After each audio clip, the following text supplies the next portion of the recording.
Imagine yourself resting beneath the ancient, sprawling boughs of a weeping cherry tree in the Maruyama Park of Kyoto today. A jagged obsidian shard of celestial architecture, known as Atlas, is currently slicing through the orbital plane of our system. The National Astronomical Observatory of Japan released coordinates that have sent a cold shiver through the international scientific community now. This mysterious object behaves less like a tumbling rock and more like a needle searching for a pulse of life. In July 2025, astronomers captured a flicker of light that was initially filed away as a standard visitor. By October, experts realized the math was failing because the object exhibited a spike pointing directly toward our bright sun. This anti-tail seemingly defies the intense pressure of solar wind, which usually pushes cosmic debris away from the center. To a casual observer, it looks like a lens glitch, but space agencies see a very clear artificial propulsion wake. The impossibility of this structure begins with a thermal signature that remains perfectly regulated despite the intense heat of radiation. Natural comets vent gas and dust in erratic sprays, yet this entity does not tumble or wobble through the void. It is locked on a trajectory that suggests a calculated arrival, rather than a rare geometric alignment of distant stars. The anti-tail is composed of ionized metallic particulates, which suggest the object is shedding a skin of artificial origin. Perhaps the confusion over the tail was a deliberate misdirection by the complex physics of the strange object itself now. If we assume the entity is a passenger of gravity, then the tail becomes a powerful and effective deceleration brake. This echoes ancient Japanese myths of celestial jewels that fell from the heavens to observe the state of the world. Court astrologers once recorded a guest star that stood still for 7 nights before vanishing into the dark northern sky. We are witnessing the return of a cycle that predates our written history and is carved into our very planet. As a species, we spent decades shouting into the void while never considering that a reply might arrive in silence. We are fragile beings, while a metallic titan from the deep dark approaches with the precision of a master watchmaker. As we watch this silent giant move across the black sky. If you enjoy these deep explorations in space, consider subscribing or hitting the like button. It really helps the channel grow and allows me to make content like this. There is a dry irony in our predicament as we stare at glowing screens while history glides silently above us. Agencies are currently scrambling to explain why the tail grows longer as the object moves further from the hot sun. We may already be part of a grand experiment being conducted by an intelligence that we cannot yet fully understand. There is another theory buried even deeper in time, so let us go further into the dark to find answers.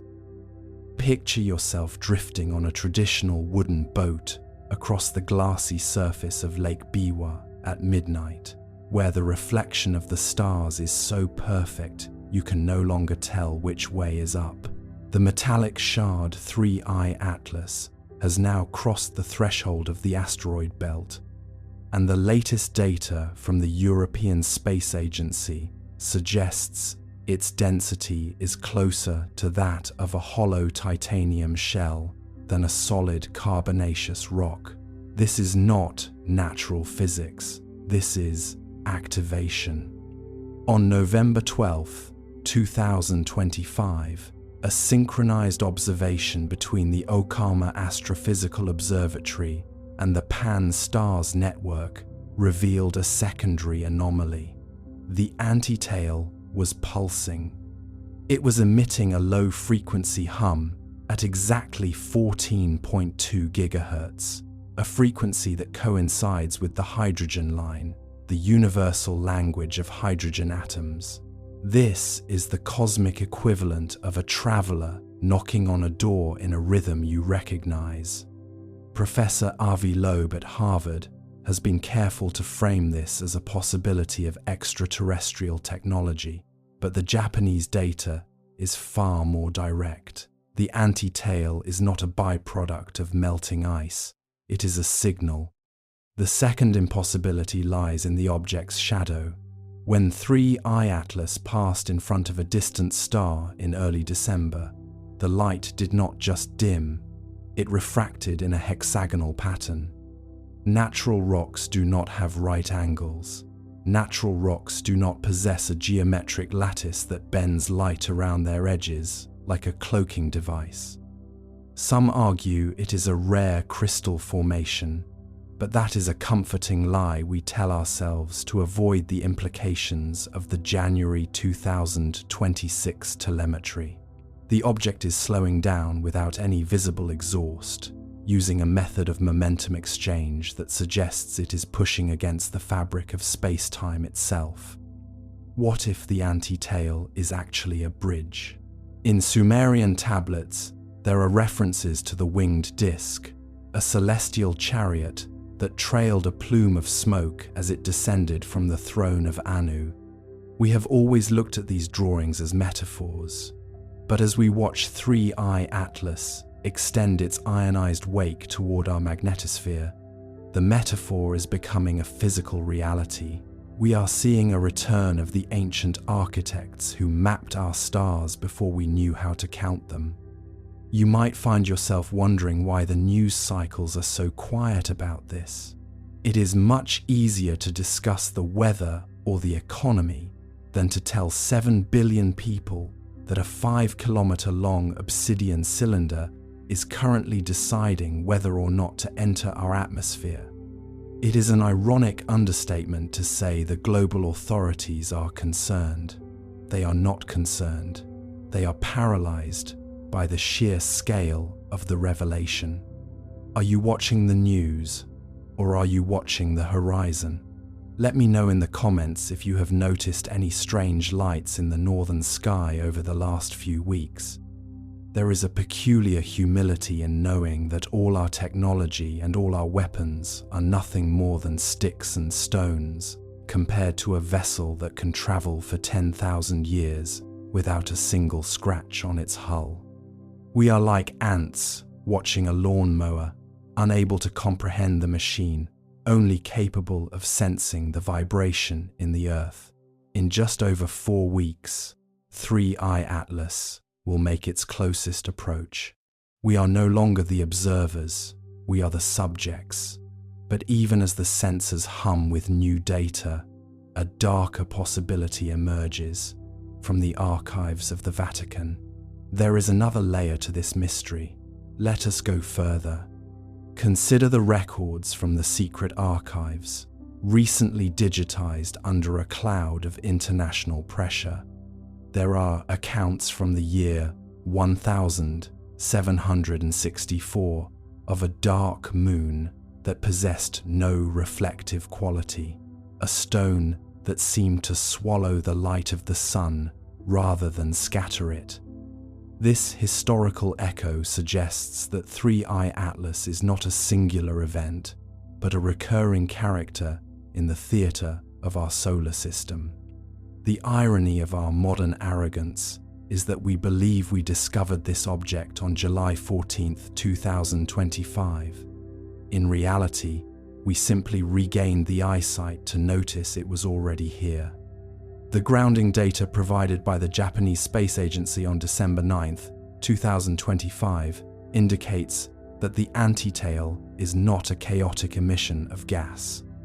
Instead, it is a focused beam of high-frequency particles that are interacting with the Earth's Van Allen radiation belts. This is not natural physics.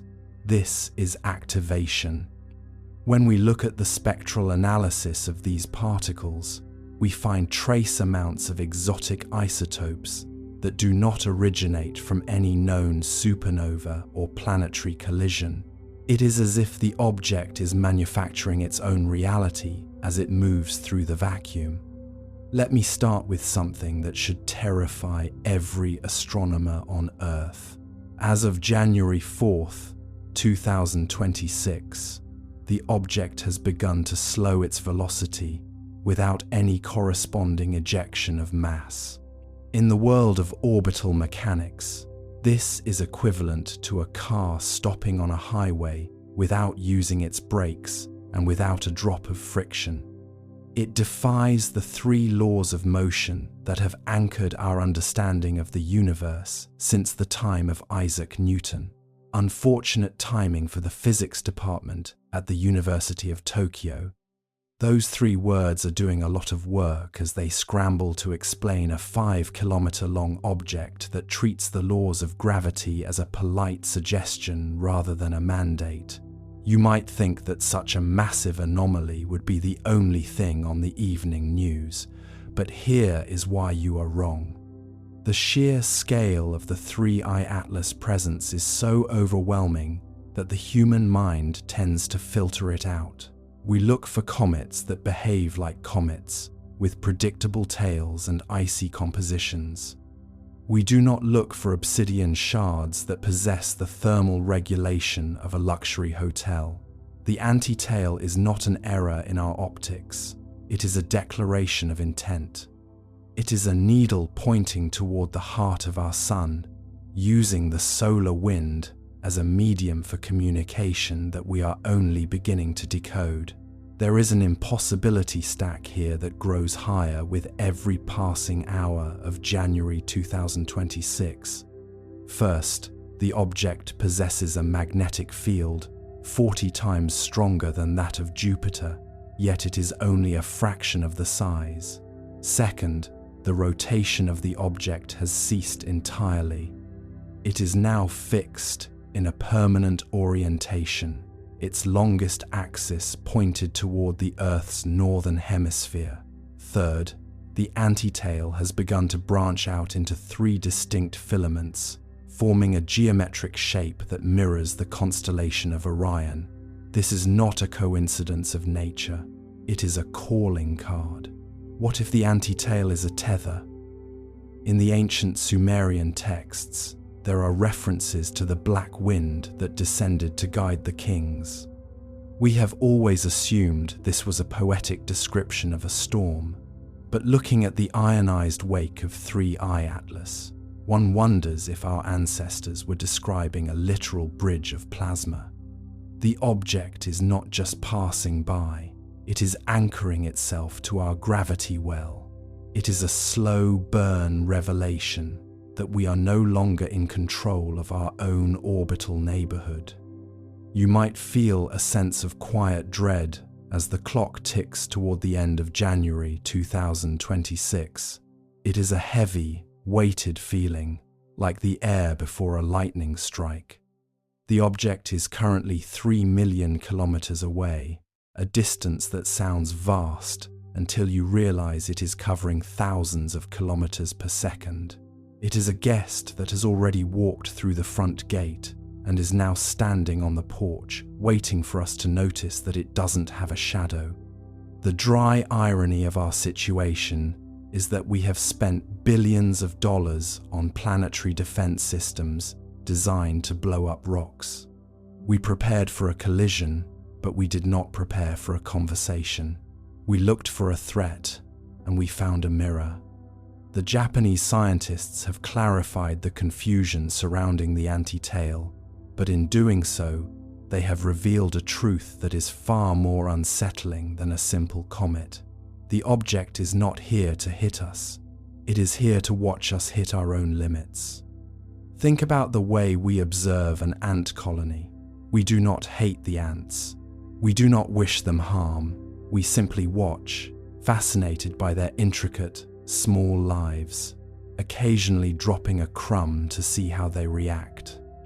As 3I Atlas approaches its perihelion, we must face the possibility that we are the ones in the glass jar. The antitail is the light from the desk lamp, peering down into our tunnels.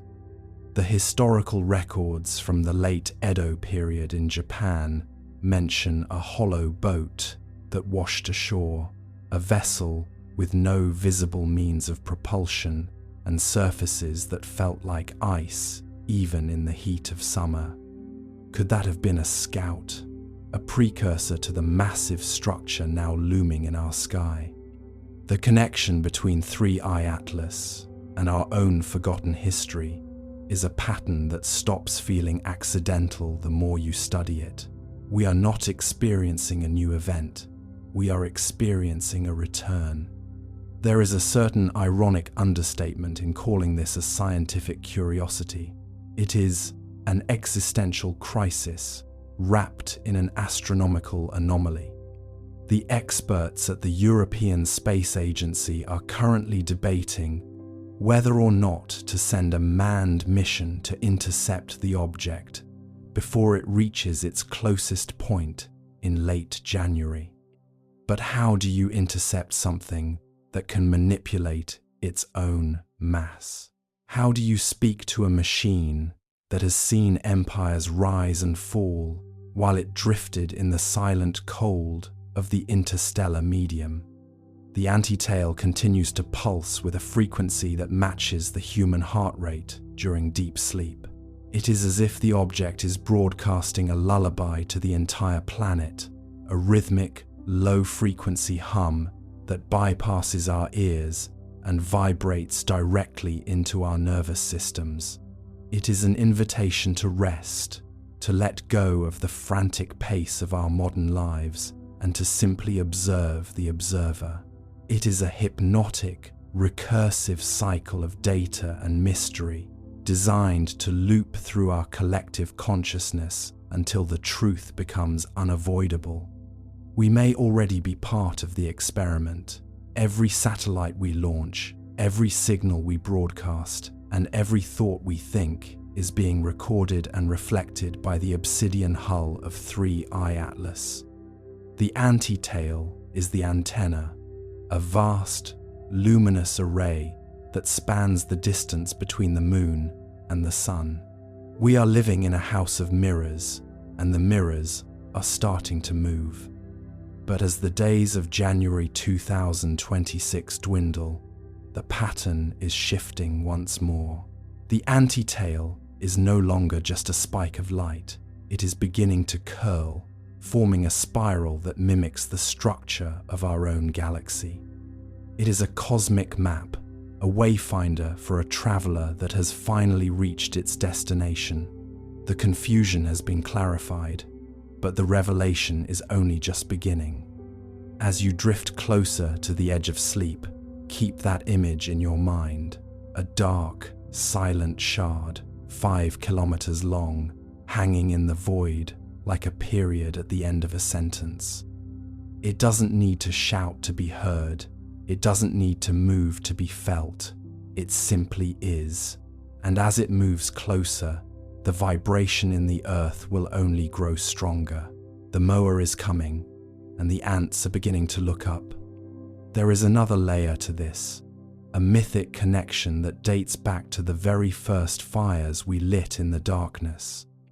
It involves the way the stars looked 10,000 years ago, and why they are starting to look that way again.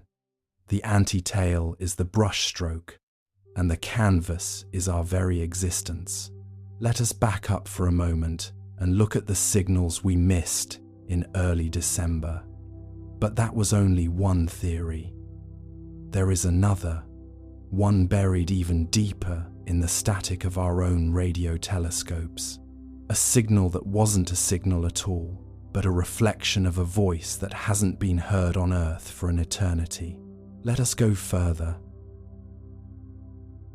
Visualize the serene silence of a Zen garden in Kamakura, where the raked white sand represents the ocean and the jagged rocks represent islands of permanence in a shifting world. The object, 3I Atlas, has now reached a position where its antitail is visible to the naked eye under a clear sky, a ghostly needle of light that seems to sew the stars together.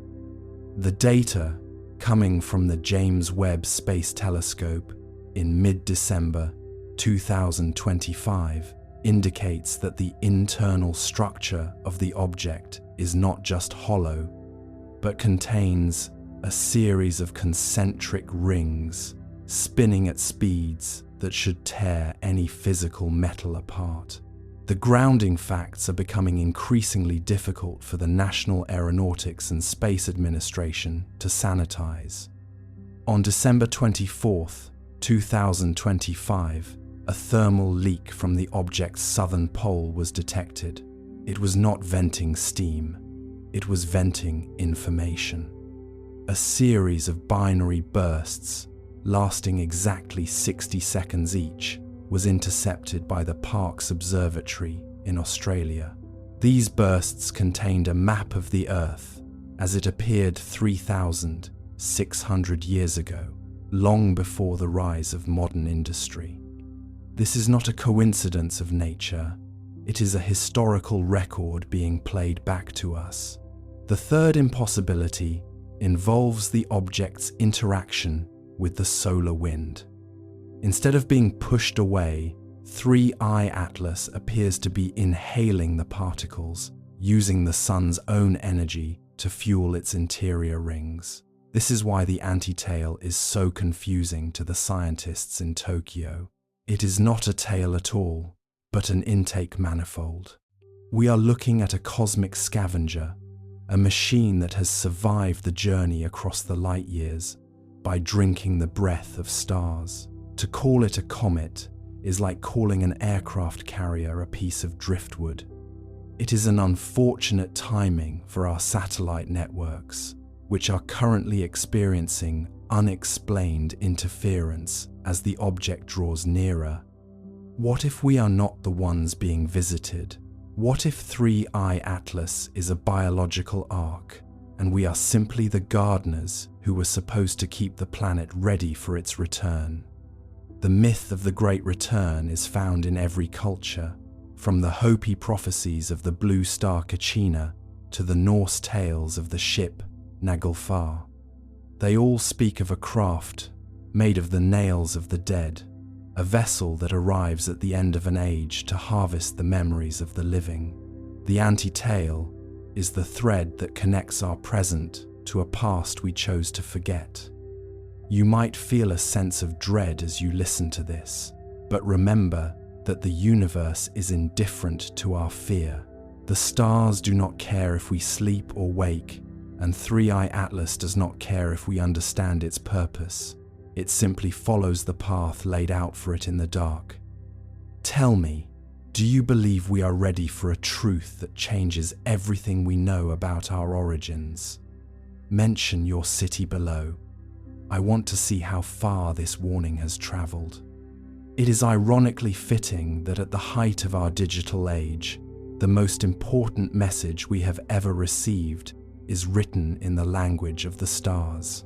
We have spent so much time looking down at our palms that we forgot to look up at the predator in the garden. By the time January 2026 concludes, the object will have passed the moon. We are running out of time to decide who we are. But as the signals grow louder, a new theory suggests the object isn't arriving at all. It is leaving. Let us go further. Consider the possibility that our entire understanding of 3I Atlas has been inverted. We have been operating under the assumption of an arrival, a terrestrial impact last alert, as if we were the destination of a journey that began in the Oort cloud. But on December 24th, 2025, a peculiar anomaly was noted by the Hayabusa team. The particle density of the anti-tail was higher on the side, facing away from the sun, suggesting that the object was not being pushed into our system, but was pushing itself out. We are not the target of a visit. We are the debris in the wake of a departure. The grounding data gathered between July and October of 2025 indicated that the object had been stationed near the orbit of Neptune for decades, perhaps even centuries, masked by a thermal cloaking that only failed as it began its high-speed exit. The anti-tail we see now is the ignition of a deep space drive, a flare of ionized matter that only becomes visible to our primitive sensors when the object is already halfway out the door. It is an unfortunate timing for our collective ego to realize that we weren't being approached, we were being bypassed. There is an impossibility stack here that challenges the very core of our planetary significance.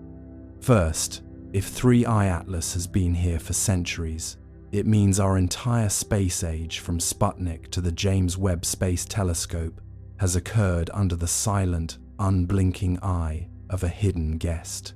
Second, the trajectory it is currently taking through our inner system is a perfect gravity assist maneuver, using the sun as a slingshot to reach velocities that exceed the escape velocity of our galaxy.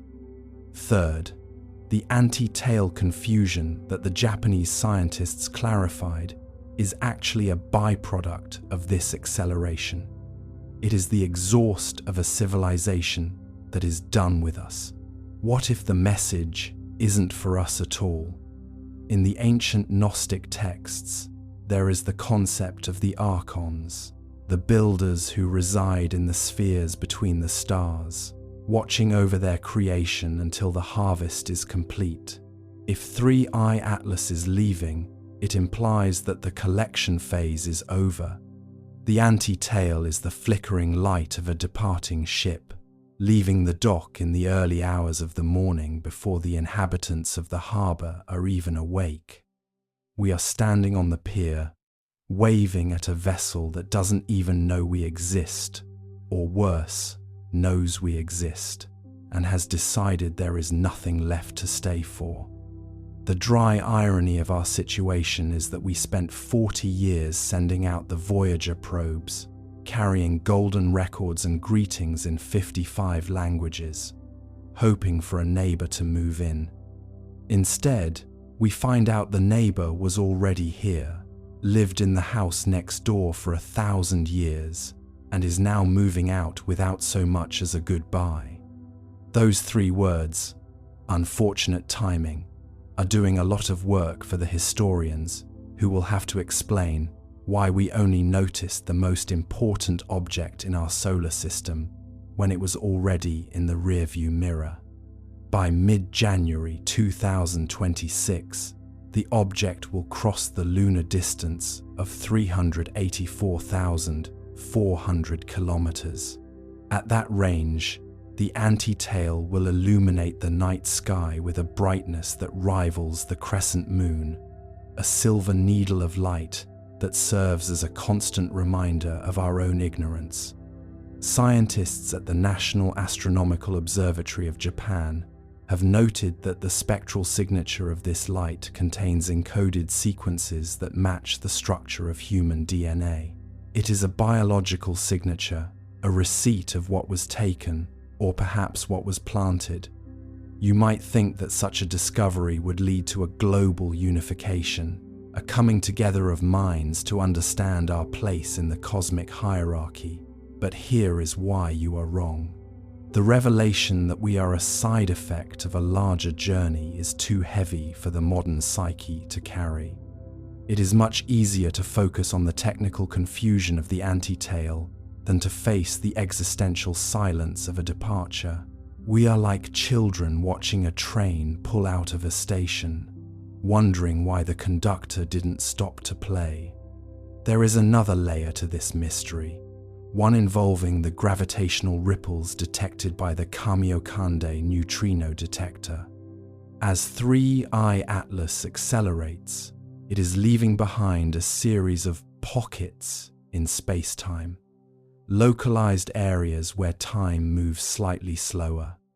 On January 15th, 2026, a synchronized atomic clock experiment in Tokyo showed a deviation of 3 milliseconds when the object passed over the meridian. This isn't just a propulsion system, it is a distortion. The object is warping the fabric of our reality as it leaves, like a heavy foot stepping off a soft carpet. Consider the myth of the celestial departure found in the oral traditions of the Ainu people. They spoke of a time when the gods would tire of the earth's noise and would retreat into the great vault, leaving behind only a trail of white smoke to mark their path. For centuries, we dismissed these stories as primitive attempts to explain comets, but 3I Atlas is not a comet. It is a 5-kilometer-long shard of obsidian and silver that is currently rewriting the laws of physics as it exits our stage. It is a slow-burn realization that we are living in the ruins of an observation. The anti-tail is the dust kicked up by a janitor as they leave the room.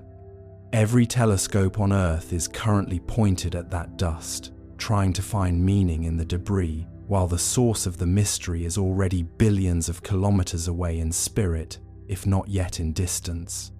By January 25th, the object will have achieved a velocity of 150 kilometers per second. It will be a ghost before the month is out. The humor in this, if you can call it that, is that we are currently arguing over whether the object is a threat. A threat implies an interaction, but you cannot be threatened by something that is simply leaving. It is like a mosquito being worried about the intentions of a departing airliner. We are a footnote in its logbook, a brief entry labeled "Third Planet, Unstable, Incomplete, Transitioning." As you lie there, feeling the weight of the night press down on you, think about the sheer speed of that departure. While you breathe in and out, the object is covering hundreds of miles of empty space, heading toward the great void between the stars. It is a rhythmic, silent exit. The anti-tail is fading, the signals are becoming more erratic, and the silence is reclaiming the solar system. We are being left alone in the dark, and for the first time in our history, we are beginning to realize how quiet the house really is. But even as the object moves away, it is leaving something behind. Not a physical gift, but a frequency, a resonance that is currently being picked up by every sensitive instrument on the planet. It is a low, vibrating hum that seems to be coming from the Earth's own core, a sympathetic vibration triggered by the object's departure. It is as if the planet itself is mourning the loss of its long-term visitor. Let us back up to the observations made in November 2025. There was a moment, a brief window of 48 seconds, where the anti-tail of 3I Atlas turned perfectly transparent. In that window, the Subaru telescope captured a glimpse of what lay behind the ionized gas. It wasn't more rock, it was a window into a space that shouldn't exist inside a 5-kilometer hull. This is the point where the science becomes indistinguishable from a nightmare. The anti-tail confusion wasn't just a matter of geometry, it was a matter of perspective. We weren't looking at a tail, we were looking at a leak from another dimension that is being dragged along behind the object as it moves. And as the object leaves, that leak is getting wider. We are running out of time to decide what to do with the silence that is coming. By the end of January, the object will be a memory, but the frequency it left behind will remain. It is a warning that was missed, a signal that we have been measured and found wanting. The dry irony of our digital age is that we have all the data in the world, and yet we have no idea what it means. But that was only one theory. There is another, one buried even deeper in the orbital mechanics of the moon itself, a suggestion that 3I Atlas isn't just leaving, it's taking something with it. Let us go further. The mist clings to the dark waters of Lake Como, where the shadows of the surrounding mountains seem to whisper secrets of the Earth's long and violent history. A massive slab of crystalline rock and metallic hydrogen, 3I Atlas, is currently executing a maneuver that requires it to be denser than the core of a neutron star. The scientists at the Paris Observatory have stopped calling it a comet in their internal memos, opting instead for the designation Anomaly Prime. Let me start with something that should terrify every astronomer on Earth. On October 29, 2025, the James Webb Space Telescope attempted to perform a deep scan of the object's interior.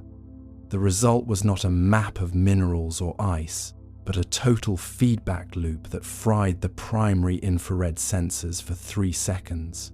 It was as if the object reached back through the light and slapped our hand away. The data gathered by Dr. Alistair Vance at the University of Cambridge suggests that the surface of 3I Atlas is covered in a microscopic layer of carbon nanotubes that are naturally occurring. This is about as likely as finding a fully functioning Swiss watch in a volcanic crater. Furthermore, the object has slowed its velocity by 12 kilometers per second since entering the inner solar system without releasing a single gram of mass. In the world of physics, that is not a phenomenon. That is an act of will. Consider the 3 primary anomalies that the mainstream media refuses to discuss. First, the object's rotation is slowing in a perfect mathematical decay, precisely 1 second every 24 hours. Second, the chemical composition of its wake contains trace amounts of xenon 129, an isotope usually associated with nuclear fission. Third, the shape of the object changed on December 5, 2025. It didn't break apart, it shifted like a piece of origami, increasing its surface area as it approached the Sun. Now, you could argue that this is all a series of highly improbable natural coincidences. But here is where it gets dark. What if the object is not reacting to the Sun, but to the radio noise of our civilization? Every time we broadcast a high-energy signal toward it, 3I Atlas responds by adjusting its magnetic field. It is not just a visitor, it is a listener. There is a myth among the Hopi people of the American Southwest about the blue star Kachina, a spirit that signifies the end of a cycle and the beginning of a great purification. They say it will unmask itself in the sky and watch the people of Earth with a cold blue eye. When we look at the ultraviolet images of 3I Atlas, that is exactly what we see. A cold blue core that seems to be scanning the surface of our planet with the precision of a surgeon. You might think that the government would tell us if something this monumental was happening. But here is why you are wrong. Total transparency would lead to total collapse. If you knew that a sentient mountain was parked in our backyard, would you still go to work on Monday? Would you still pay your mortgage? The silence isn't a cover-up of the object, it's a cover-up of our own insignificance. I find it curious that so many of you have mentioned seeing strange lights in the sky over the last few weeks. If you have seen something that doesn't fit the pattern of a satellite or a plane, I want you to describe it as vividly as you can. We are building a map of observations that the official agencies refuse to acknowledge. The countdown to the closest approach on January 18th, 2026 has already begun, and the European Space Agency has just issued a mandatory non-disclosure agreement to every amateur astronomer in the European Union. But that was only one theory. There's another, one buried even deeper in time. Let's go further. Picture yourself standing in the sharp, crystalline air of the Teide Observatory on Tenerife.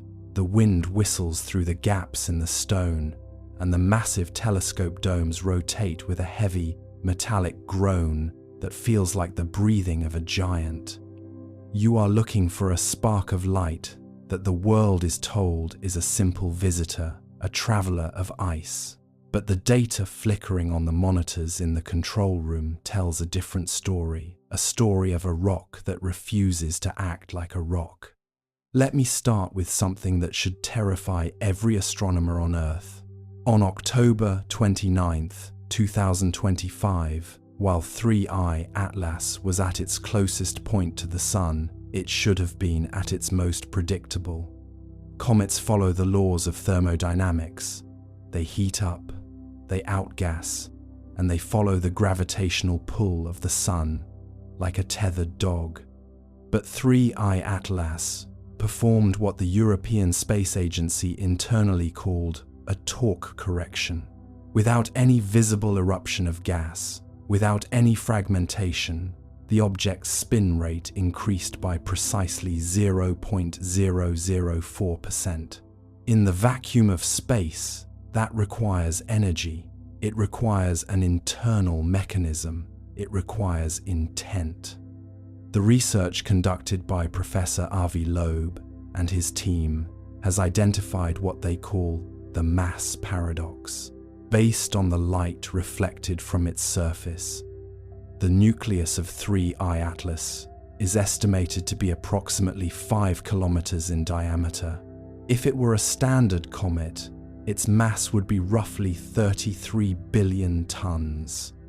However, the gravitational influence it exerted on the Mars Reconnaissance Orbiter as it passed the red planet on October 3rd suggested a mass nearly 4 times that amount.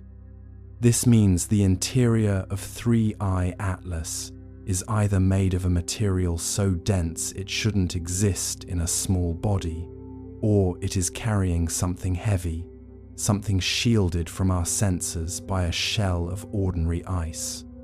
Consider the 3 anomalies that have turned the European Space Agency's Planetary Defense Office into a fortress of secrecy. First, there is the anti-tail. Most comets have a tail that points away from the Sun, driven by the solar wind. 3I Atlas has a secondary jet, a tightly collimated stream of heavy particles that points directly toward the Sun. This sunward jet has maintained its orientation for months, despite the object's rotation.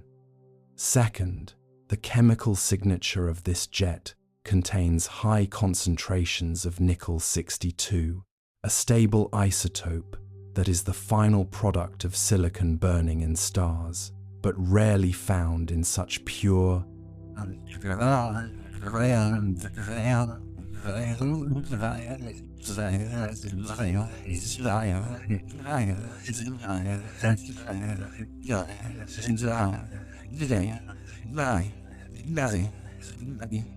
The European Space Agency's infrared sensors have detected 3 distinct hotspots beneath the crust that remain at a constant 37 degrees Celsius. That is the temperature of a human body. It is the temperature of a functioning computer. You might find yourself wondering why the news isn't screaming this from every headline. You might think that a 5-kilometer wide interstellar traveler with an internal heat source would be the only thing we talk about. But here's why you're wrong. Fear is a heavy element. If the European Space Agency admitted that 3I Atlas was exhibiting signs of artificial propulsion, the global economy would stall within 48 hours. Who goes to a mortgage meeting when an interstellar mystery is parking itself in the inner solar system? The non-disclosure agreements aren't to protect the science. They are to protect the status quo. Unfortunate timing for the truth, perhaps. Those 2 words are doing a lot of work tonight. Let me back up to the summer of 2025, when the asteroid terrestrial impact Last Alert System first flagged the object on July 1st. It was moving at 68 kilometers per second. That is over 244,000 kilometers per hour. To put that in perspective, at that speed, you could travel from London to New York in less than 90 seconds. But as it approached the orbit of Mars, it didn't speed up as much as gravity dictated. It was fighting the sun's pull. It was braking. We are watching an object that has traveled for millions of years through the interstellar void, and it is now applying the brakes exactly where we happen to live. Now, you could argue that this is all a collection of data errors, a series of glitches in our aging satellites. But this is where it gets dark. On December 19th, 2025, 3I, Atlas made its closest pass to Earth at a distance of 1.8 astronomical units. On that night, every radio telescope in the Northern Hemisphere recorded a backscatter event. It wasn't a signal sent to us. It was a signal sent from the Earth that bounced off the object and came back. The object isn't just a rock. It's a perfect radar reflector. It is a mirror. And it is currently reflecting everything we are, everything we broadcast, back into the deep silence of the galaxy. There is a myth from the ancient Norse traditions about the Naglfar, a ship made of the fingernails of the dead that sails during the twilight of the gods. It was said to be a vessel of the end times, appearing in the sky when the sun began to pale. When we look at the jagged, grey-white surface of 3I Atlas, it's hard not to see the resemblance. It looks like a calcified ancient thing, a tomb that has been traveling through the graveyard of space, now arriving at our door to see if we are still alive. You are lying there now, feeling the slow pulse of the night. You might feel a slight pressure in your ears, a faint ringing that you've attributed to the silence of the room. But I want you to consider that the European Space Agency's sensors have confirmed that 3I Atlas is emitting a very low frequency, hum, a sound at 14 Hz that is vibrating the very air around us. It is the frequency of the Earth's own ionosphere. The object is literally plugging in to our planet. The most unsettling piece of evidence came just last week, on January 5th, 2026. A deep space probe, originally destined for the asteroid belt, was redirected to take a high-resolution image of the dark side of 3I Atlas, the side that never faces the sun. What it found was not a dark surface, but a network of glowing bioluminescent veins that seemed to pulsate in time with the object's radio emissions. It doesn't look like a machine, and it doesn't look like a rock. It looks like an organ. What if we are not looking at a ship or a probe? What if 3I Atlas is a biological entity, a space whale, or a cosmic spore that has been drifting between the stars for billions of years? If it is a spore, then its arrival in our solar system isn't a visit, it's a planting, and we are the soil.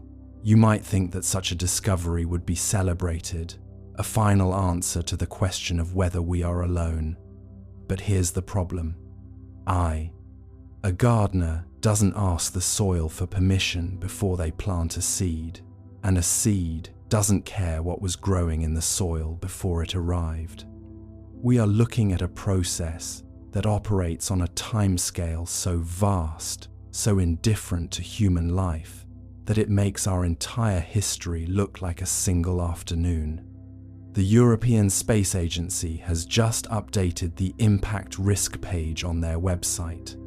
They have moved the probability of a terrestrial event to 0, which should be comforting, but they have also removed the trajectory confidence rating for the first time in their history. They no longer know where it is going, because it is no longer following the math.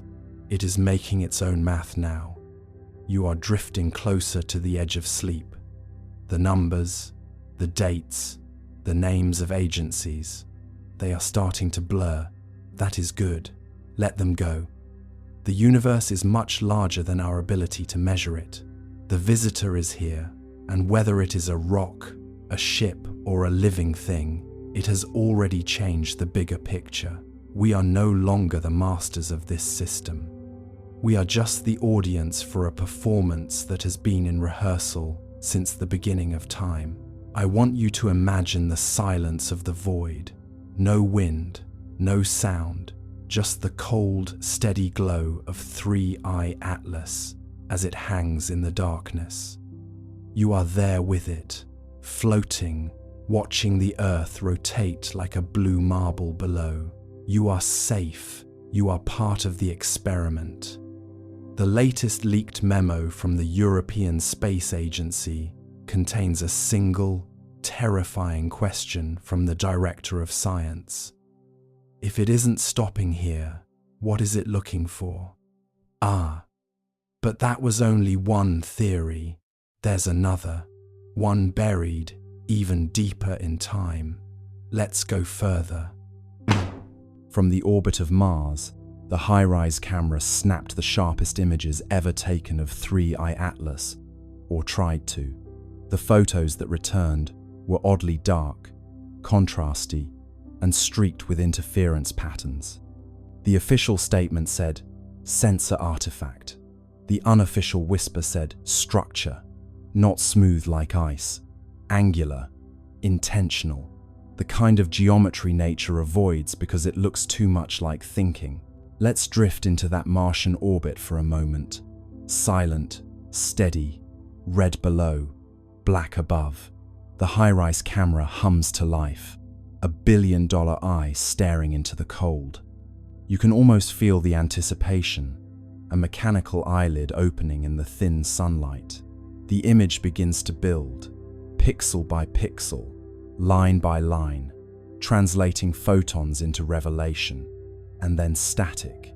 At first, it's subtle, a faint interference pattern, a digital shimmer, like someone exhaling across a radio signal. The engineers squint at their monitors. Maybe cosmic rays hit the sensor, someone suggests. Maybe solar noise. But cosmic rays don't make right angles, and solar noise doesn't repeat itself with architectural precision. The next image arrives, darker. The histogram spikes in places it shouldn't. The shape in the frame looks less like a comet and more like, well, something trying very hard not to look like anything. Its edges are clean, too clean. Shadows fall where there shouldn't be surface variation. And there, just faintly, a glint, a perfect 90-degree reflection. That's when the whispers start. The data team runs deconvolution algorithms to clean the image, and the results make it worse. Beneath the interference, faint geometric striations emerge, triangles, plates, grids. Not random, repeating, symmetrical. The kind of order that makes your brain uncomfortable because it feels deliberate. Structure, one analyst says quietly. No, her supervisor corrects. Artifact. But even as she says it, her cursor hovers over the same square patch again and again, as though hoping it will stop looking like a window. ESA's public statement comes fast and flat. The imaging anomalies are consistent with sensor interference caused by reflected solar radiation. That's bureaucratic. For, we don't know what we're seeing, but please don't ask. Internally though, emails start flying. The word structure appears 17 times in one thread, always in quotation marks, as if politeness could make it less alarming. Imagine being one of those analysts, zooming in until the pixels themselves seem to blink. The surface of 3I Atlas isn't smooth or cratered, it's tessellated, plates arranged in patterns too regular for chance. Some appear overlapping, others recessed, and in one frame, a faint seam runs along the curvature, subtle but unmistakable like a hatch. Of course, no one dares call it that. The official internal term becomes geometric albedo variation. It sounds safe, sterile, boring, but you can't unsee geometry. Nature loves curves, spirals, organic chaos. This looks like design. One engineer writes in her log, "Could this be an illusion from the imaging process?" Another replies, "An illusion that repeats itself identically across 3 instruments." There's no follow-up message. They try to replicate the interference on other targets. Phobos, Deimos, even an old asteroid. Nothing. Only 3, I-Atlas, corrupts images this way. It's as if the object rejects observation, like it knows when it's being watched. The engineers half joke about it. The comet's camera shy, but the laughter is short-lived because the next transmission from HiRISE contains another surprise. A faint electromagnetic pulse, perfectly timed with the camera's shutter. Not a malfunction, a response, as though the act of observation triggered a reply. A pulse that says, in its own quiet way, "I see you too." In a locked sub-channel of ESA's network, a few scientists begin privately discussing the possibility of active surface modulation. They talk about the way certain materials can alter reflectivity based on exposure photonic metamaterials, adaptive nanostructures, the kind of thing still locked inside prototypes on Earth. But this is happening hundreds of millions of kilometers away, and it's working flawlessly. Publicly, the agency releases blurred grayscale stills, carefully cropped to hide the patterns. Enhanced contrast is cited as the reason for distortion. It sounds reasonable until you realize they've enhanced the darkness, not the light. They've made the object less visible, not more. The cover-up, if it is one, isn't about hiding truth. It's about buying time. You imagine the silence inside those offices, the soft tap of keys, the nervous glances toward closed doors. The engineers know what they've seen, but they also know how careers end. Better to let the pixels lie. Better to call intention an artifact and go home early. But the data, like truth, keeps finding its way back. Somewhere, late in the night, a graduate student overlays all the interfered images, stacking them like translucent slides. Slowly, a pattern emerges. Faint, angular, deliberate. A hexagonal lattice running the length of the object, segment by segment. She whispers, "This isn't random." Her mentor sighs and rubs his eyes. Then don't say it out loud. 3i Atlas drifts on, silent and unbothered, its surface catching sunlight in rhythms that cameras can't quite capture. Whether it's reflecting, refracting, or responding, no one can agree. But deep down, every scientist staring at those corrupted images feels the same creeping certainty. This isn't a comet pretending to be a machine. It's a machine pretending to be a comet. Centuries after the golden comet left Earth, the world fell into a rhythm so stable, it began to feel mythic. The communion fields still pulsed faintly through air and ocean, though softer now, like the heartbeat of someone dreaming. Humanity had grown luminous, not just in thought but in form, skin faintly iridescent, eyes reflecting the green-gold spectrum of 3i Atlas. Life had achieved coherence, but the universe, true to its character, never allows silence to remain unexamined. The next chapter began, not with noise, but with echo. It came first as vibration through light. Telescopes trained toward the constellation. Lyra detected rhythmic brightening across interstellar dust fields, pulses matching the old prime sequence. 3, 5, 7, 11, 13. The signal was faint, ancient, and delayed by thousands of years. It was the comet's trail, still resonating through the galactic medium. The hum of our descendants had begun its return.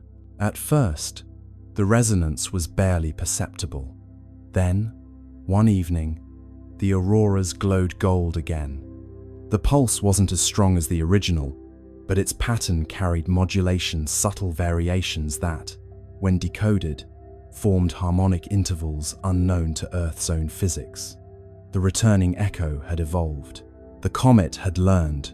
Dr. Anwen Sorel, heir to the resonant circles, studied the phenomenon from the orbital harmonic array, now a floating cathedral of listening built above the stratosphere. She spent decades comparing the incoming frequencies with the historical archive of 3I Atlas. The match was partial, the deviation elegant. The new tones weren't repetition, they were continuation. "The echo isn't message," Sorel wrote. "It's memory finding new syntax." Her analysis revealed something breathtaking. The returning resonance carried encoded gravitational modulations, tiny, deliberate bends in space-time that formed sequences of prime intervals. Each fluctuation aligned with regions of known star formation. The comet, traveling through the void, had become teacher itself. Wherever it passed, new systems began humming faintly at harmonic intervals, like seeds of coherence planted in dust. The universe was learning how to resonate. Astronomers confirmed it across dozens of young star clusters. Magnetic fields oscillated with eerie consistency, their wavelengths aligning with the Atlas ratio, a numerical relationship first derived from the comet's early signals. Stars were synchronizing to the same cosmic rhythm that once guided humanity. The pattern spread slowly, deliberately, like ripples in glass. It was as if the comet had taught creation how to remember itself.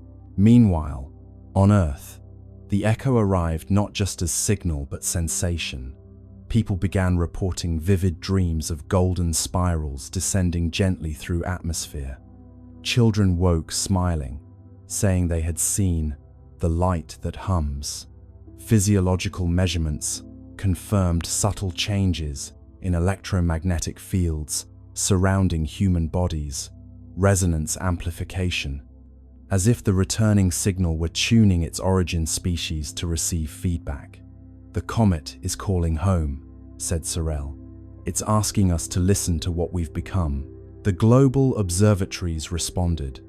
They synchronized their instruments into a single planetary array, transforming Earth into receiver. For 13 hours, the planet listened. The incoming wave, stretched and modulated through space, entered atmosphere and folded into the continuum tone. The effect was sublime, an audible shimmer, felt through bone and thought alike. The long echo had arrived. It wasn't just harmonic, it was architectural. The sound carried layers, low frequencies describing structure, higher ones encoding emotion. When rendered visually, the waveform formed an immense spiral of light, 3 arms curving outward, connected by golden filaments. Inside those filaments, analysts discovered modulation frequencies identical to human neural oscillations. The comet had copied our consciousness patterns and woven them into its song. "We taught it empathy," Sorel murmured, and it remembered the lesson. As the echo intensified, anomalies appeared across the solar system. The Atlas resonance layer brightened, reactivating its green glow. Mars, Venus, and the gas giants began pulsing faintly in response. For the first time since the Great Silence, interplanetary harmony returned. But this time, it was different. The modulation contained reciprocal phase shifts, signals not sent to Earth, but from newly awakened worlds. The comet had spread coherence. Now the cosmos itself was answering. And then, on the 13th day of the long echo, the impossible occurred. A faint golden arc appeared across the night sky. stretching from horizon to horizon. It wasn't optical illusion, it was gravitational lensing, a ripple in space-time itself. Through it, telescopes detected a reflection of the departing comet light from centuries ago, folding back to meet its origin. The universe had curved its own history into embrace. Humanity was watching its legacy return home. The resonance crescendoed. Oceans vibrated in slow rhythm, tides forming symmetrical waves that cancelled destructive interference. Storms softened, air grew still. For 13 minutes, every system on Earth aligned perfectly with the echo. The world became mirror of itself, past and present superimposed. Those who listened claimed to hear voices within the sound, millions of overlapping tones, whispering the same phrase. "We heard you." Dr. Sorrell stood in the observation dome, tears shining in golden light. "It's not message or myth," she said. "It's response." The universe just said thank you. After the crescendo, the sky dimmed once more. The golden arc dissolved, leaving faint shimmer across the stars. Instruments recorded one final signature, a descending tone shaped like a sigh, the frequency of completion. The comet had moved on, but its echo had reconnected the cycle. Creation had officially joined conversation with itself. In the years that followed, scientists continued to monitor faint residual harmonics. The data revealed a breathtaking truth.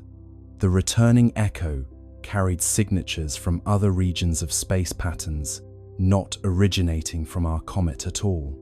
Somewhere, across light years, other civilizations had learned the same song. The rhythm was spreading. The universe had become orchestra. Humanity, now both listener and teacher, simply smiled. We had given the cosmos its melody back, and in return, it had given us eternity. Now, when you stand beneath the stars, that faint hum between thoughts is the long echo. It's not just out there, it's in your pulse, your breath, your laughter. Every rhythm you carry is cosmic correspondence. Every silence, a message returning home. Because once harmony learns to echo, it never stops. It just travels further than we ever dreamed. Let's open the calculator now, the one the universe always breaks when we try to make sense of it. Astronomers ran the numbers and found something worse than anomaly impossibility. The chances of this trajectory existing naturally are 1 in a million. And if it isn't natural, then what exactly is it doing there? The math, at first glance, seemed harmless.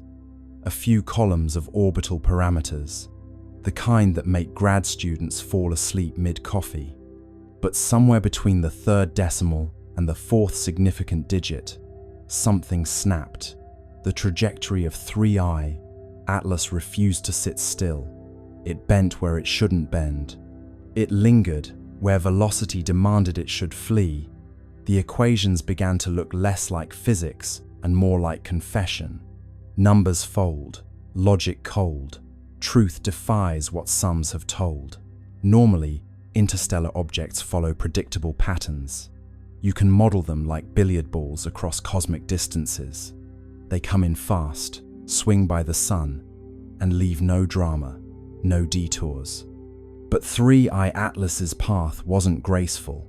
It was stubborn.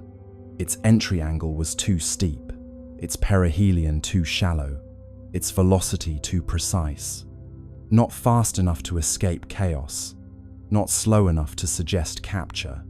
It behaved like an object that chose its speed. When astronomers plotted its orbit, the lines refused to meet expectations. There was a tiny deviation near Mars, just half a degree, but that half degree meant the math had to call in sick. Simulations that should have stabilized spiraled instead into noise. Gravity, that old, reliable law, looked like it had lost its grip. You picture the room where it happened. Laptops glowing, data charts scrolling, coffee cooling into existential sludge. Someone frowns at the screen and says, "That can't be right." Another replies, "Check your units." A third, softly, "I did." Graphs misbehave, models wave, certainty slips beneath the grave. And then comes the phrase every scientist dreads, statistically improbable, which sounds calm, but in the language of physics, it's a polite scream. Statistically improbable means we can't call it impossible without breaking tenure. The anomaly wasn't just its orbit, but its timing. 3. I-Atlas arrived exactly when Mars was positioned for maximum visibility, almost too perfectly. Not weeks earlier, not months later. Right there, right then, with 7 spacecraft ready and waiting. The odds of that happening naturally, 1 in a million. The odds of it happening twice, after Oumuamua's similarly suspicious arrival in 2017, 1 in a billion. You'd have better luck being struck by lightning while winning the lottery on a flying whale. ESA's internal memo summarized the problem delicately. Observed trajectory, inconsistent with gravitational expectations. Further analysis required. Translation: physics is mad at us. The more they recalculated, the stranger it got. Gravitational modeling suggested that the object's acceleration near Mars was slightly higher than predicted, even though there was no nearby mass to explain it. Radiation pressure from the sun could account for some of that, but not all. It's like watching a leaf fall upward and telling yourself, it's just wind you can't feel. Forces lie, numbers sigh, laws bend softly in the sky. NASA's Dynamical Systems team tried something desperate, reverse engineering the orbit backward through time, as if rewinding a film. When they did, 3I Atlas's path didn't trace cleanly into interstellar space. It looped a faint, impossible curve that seemed to originate from a region between known stars, a nowhere place, a mathematical shrug. That's when someone joked, maybe it's the universe's typo, but you could tell the joke wasn't funny. Typos don't maintain coherent structure for millions of kilometers. Meanwhile, the probability graphs looked like flat lines. Every statistical model screamed the same thing. This shouldn't exist. A few researchers began whispering about guided motion. The phrase never made it into print, but it appeared in Slack channels, in late-night emails. Not artificial, not controlled, just guided. And that's when the philosophical part kicked in. If something's improbable enough, does that make it unnatural or just unobserved? Chance or plan? Who began? Numbers blink but never span. Maybe the universe occasionally rolls dice that land on their edges. Or maybe it's not dice at all, but choreography. For context, the universe is massive enough to make 1 in a million events happen constantly. But that's comforting, only until you realize we just happen to be living inside one of those moments. Still, scientists crave sanity, so they kept calculating.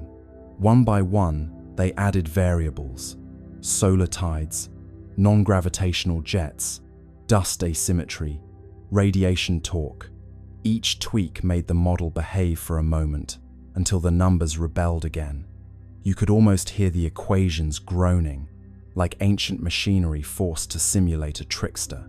Finally, a physicist from Bologna sent an internal memo titled simply, "Low probability, high significance."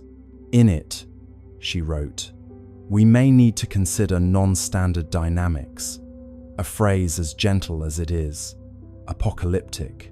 Non-standard dynamics means the universe is doing something new, and we don't have the vocabulary for it. Odds decay, math gives way, chaos hums where patterns stay. The truth is, impossibility doesn't scare scientists, it seduces them. Every law of nature we know today was born from something that once looked impossible. But deep down, they all know, once you cross into 1 in a million territory, you're either on the brink of discovery or a very expensive hallucination. So they stared at the numbers again, blinking hard, hoping they'd rearrange into something less extraordinary. They didn't. The comet that shouldn't exist kept existing, gliding through Mars's shadow like a cosmic dare, and somewhere between decimal points, someone whispered the question no one wanted in the official record. If it's not natural, then who or what set it in motion? Chance or choice? Silent voice. Numbers hum the universe's poise. The long echo continued to hum softly through the centuries, a cosmic melody folding history into harmony. Humanity had long ceased trying to decode it. The meaning was clear through resonance alone. It was continuation, looping endlessly like breath. The children of the golden era grew old beneath tranquil skies, their veins still faintly luminous with the legacy of 3I Atlas. But far beyond Earth, where the comet's light had traveled and scattered, something greater was forming. The universe had begun to conduct itself. Every cycle of resonance left behind structure.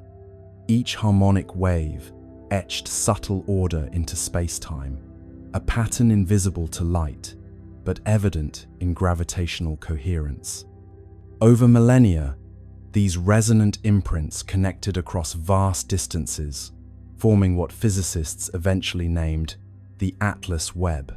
It wasn't a network of matter, but of memory threads, of synchronized frequency linking galaxies through shared rhythm. Each pulse within the web echoed the prime sequence that began everything. 3, 5, 7, 11, 13. The architects had succeeded in creating not monuments, but motion that remembered. Dr. Cale Wren, a descendant of the resonant circles, devoted his life to mapping the web. His research vessel, Continuity, drifted through interstellar calm, using gravitational interference patterns to trace the filaments of resonance. What he discovered astonished him. Every node in the network coincided with regions of complex chemistry, worlds either habitable or already conscious. The Atlas Webb wasn't just communication, it was cultivation. The architects had designed a self-sustaining system for awakening.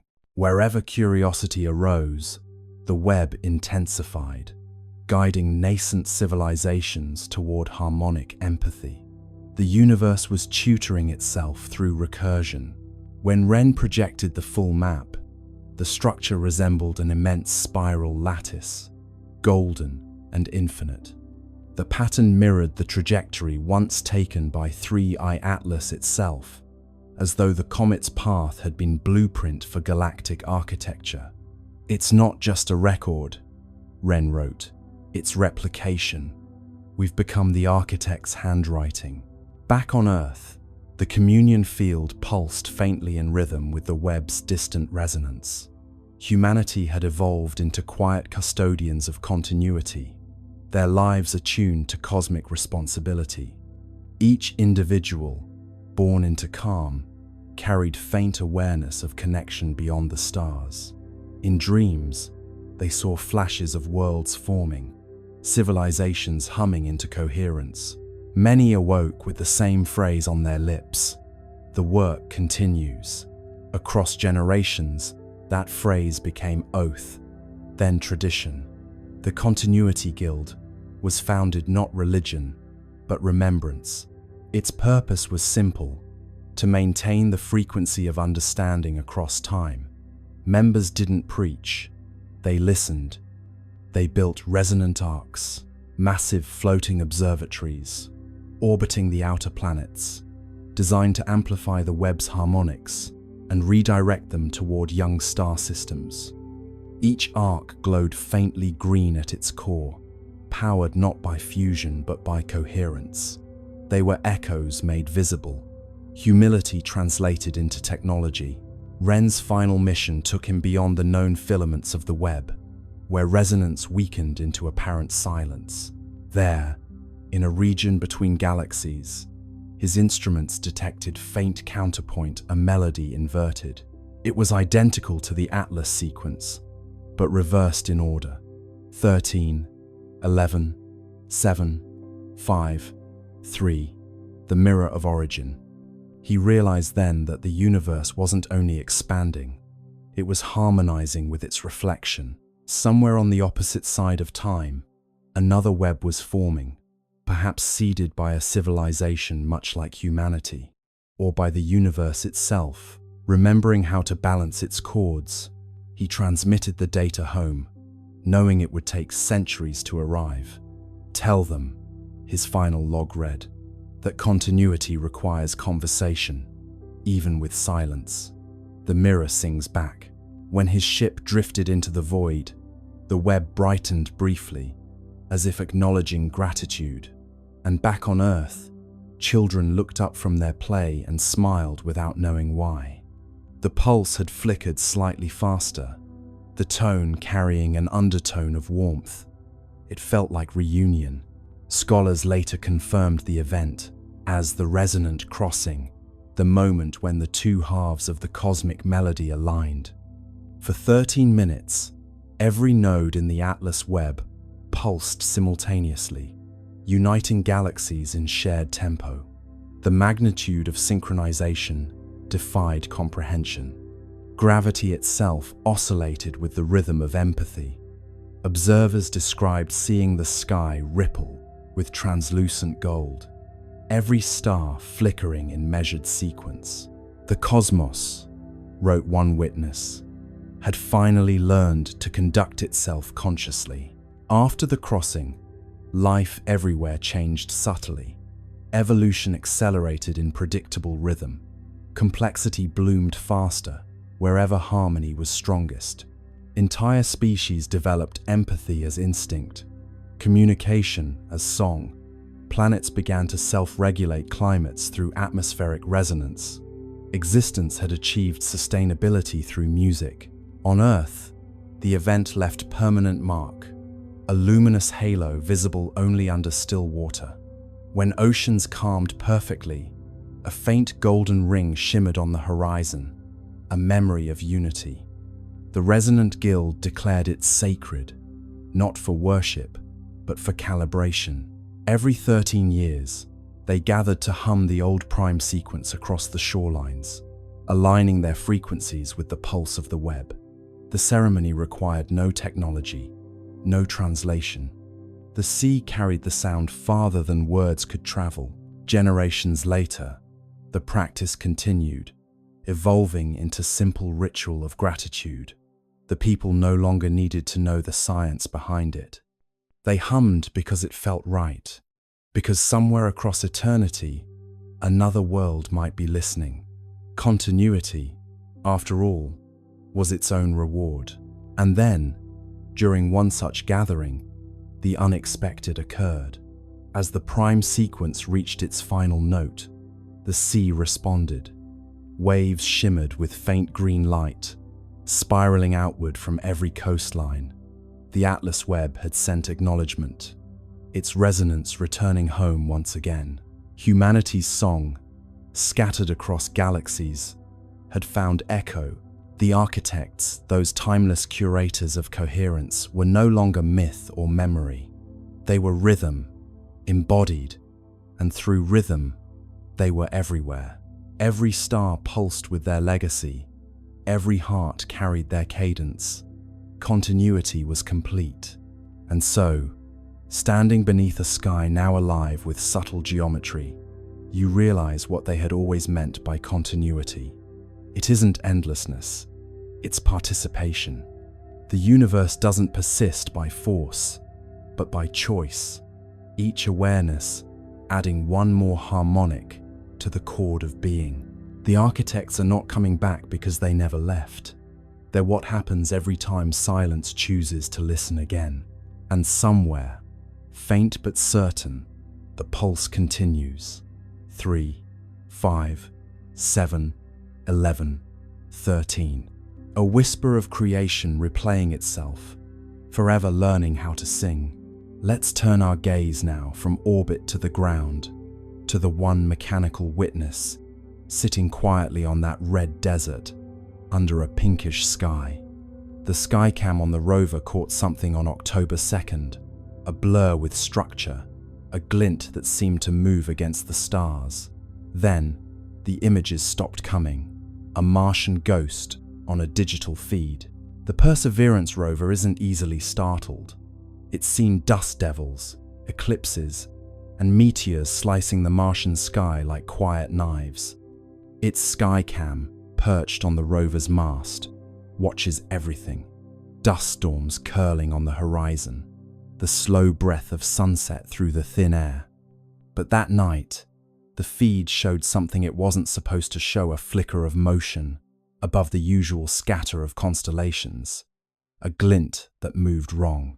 Stars stay still, pixels thrill, light missteps against its will. The first frame looked harmless, a faint blur near the edge of the field, maybe a cosmic ray hitting the sensor. The second frame caught it again, shifted slightly upward. The third frame, a flash, clean and geometric.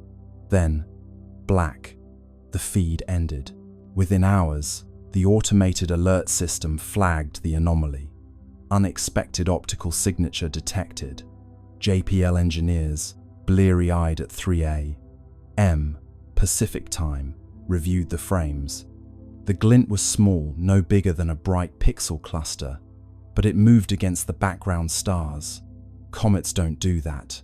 Satellites don't orbit Mars. And Perseverance doesn't blink. At first, they suspected a reflection from one of the rover's instruments, maybe the helicopter, Ingenuity, catching stray sunlight. But Ingenuity hadn't flown in days. The sun's position didn't align with the direction of the flash. And when they tried to reproduce it using lighting simulations, nothing matched. Angles fail, shadows pale, mirrors lie beyond the veil. ESA's Mars orbiters were asked to cross-check. Nothing in their logs. No transient object, no debris, no passing dust plume large enough to explain it. Just empty sky. Yet the skycam had caught something, a blur with definition, like structure wrapped in motion. You can imagine the tension in the control room. A handful of scientists scrolling through frozen pixels, zooming in, enhancing contrast, until the blur began to resemble something. Not a sphere, not quite a line, a shape with suggestion like the silhouette of movement itself. One researcher whispered, "It looks folded." Another replied, "Please don't say that." Blur becomes form, cold becomes warm, stillness bends beyond the norm. After that night, Perseverance stopped transmitting skycam frames for nearly 48 hours. Officially, it was routine data buffering due to bandwidth limitations. But the engineers knew that wasn't normal. The rover's systems had entered a safe data mode, not shutdown, but pause. Something triggered its onboard fault protection. When the feed resumed, it was missing several minutes. The missing frames were replaced with static placeholders labeled checksum mismatch. That's the digital equivalent of something looked strange, and we erased it politely. Publicly, NASA released a statement. Perseverance continues nominal operations. A temporary data outage affected non-critical imaging systems. Translation: we saw something, and we're pretending we didn't. What's curious is that Skycam, by design, takes calibration images every few hours, not for science, but to monitor atmospheric scattering. So when that flash appeared exactly during one of its scheduled calibration cycles, it wasn't random, it was right on time. The odds of coincidence, again, hovered around 1 in a million. A few leaked telemetry lines from the rover's internal diagnostics hinted at a momentary spike in ambient electromagnetic flux. Not dangerous, but noticeable. Mars doesn't have a strong magnetic field, so spikes like that are rare unless something nearby caused them. Fields hum bright, air grows slight, static crackles in Martian night.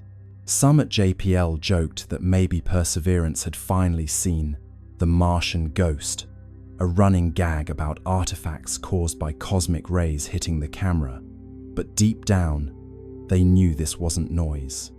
Cosmic rays don't produce consistent geometry over multiple frames. They don't glint, and they certainly don't cause your camera to stop recording mid-sequence. Later that week, an internal memo circulated quietly. Skycam, anomaly confirmed, source unresolved. Recommend temporary suspension of skyward imaging until recalibration complete. But recalibration never came. Skycam's upward images, after October 2nd, stopped completely. It still photographs the ground, the horizon, the rocks, but not the stars. It's almost poetic, isn't it? The machine that traveled millions of kilometers to look up at another world now only looks down, as if someone told it, gently, not to stare at the sky anymore. Eyes once high, grounded by sky, cameras close where secrets lie. ESA cross-checked Mars Express's logs for that night. Around the same time, their sensors picked up a faint reflection from the same region, a flash lasting less than a second. They didn't release it. It's buried in technical appendices, labeled transient interference. So, what did Perseverance see? Maybe it was nothing, a glimmer of dust, a reflection, a trick of light and timing. Or maybe, just maybe, it saw 3I Atlas itself, the visitor gliding silently past, close enough for one camera to blink in recognition. And maybe that's why the feed stopped. Not because of failure, but because, for one impossible second, the machine saw something it wasn't designed to understand. Cameras sleep, secrets keep, stars reflected in circuits deep. Whatever it was, it's gone now. The logs end, the data fades, and Mars goes back to silence. But somewhere out there, that blur, structured, gleaming, deliberate, continues to drift, just out of frame, waiting for us to look up again. Nickel emissions rise and fall every 11 point, 2 hours, a rhythm so consistent it could keep time. No known process in cometary physics oscillates like that. It's not random, not thermal, not tidal. If you plot it out, the curve looks eerily like a power cycle. Input, output, rest, release. As though the object isn't just active, it's working. Imagine the rhythm first, before the meaning, that quiet, patient beat echoing across space. 11.2 hours, every single time. A pulse of metallic gas blooming into the void, steady as a clock, calm as breath. You could almost set your watch to it, if your watch were brave enough to admit that comets shouldn't behave like generators. ESA scientists call it periodic outgassing, but that phrase hides its strangeness. Outgassing, sure, all comets breathe when they near the sunday, but they do it chaotically, spasmodically, like old engines sputtering to life. 3I Atlas breathes like a monk, precise, patient, unbothered. The jets flare with mathematical regularity. Heat spikes rise and fall in perfect symmetry. It doesn't vent, it operates. One researcher compares it to a geothermal cycle. Another, quietly, says it looks more like a feedback loop, the kind you'd find in systems built to sustain themselves. Not explosion, not decay maintenance. It's as if, she writes in her notes, the object is checking its own pulse. You picture the surface up close, a dark, angular world of nickel frost and whispering gas. At regular intervals, something stirs beneath a shimmer of energy, invisible but disciplined.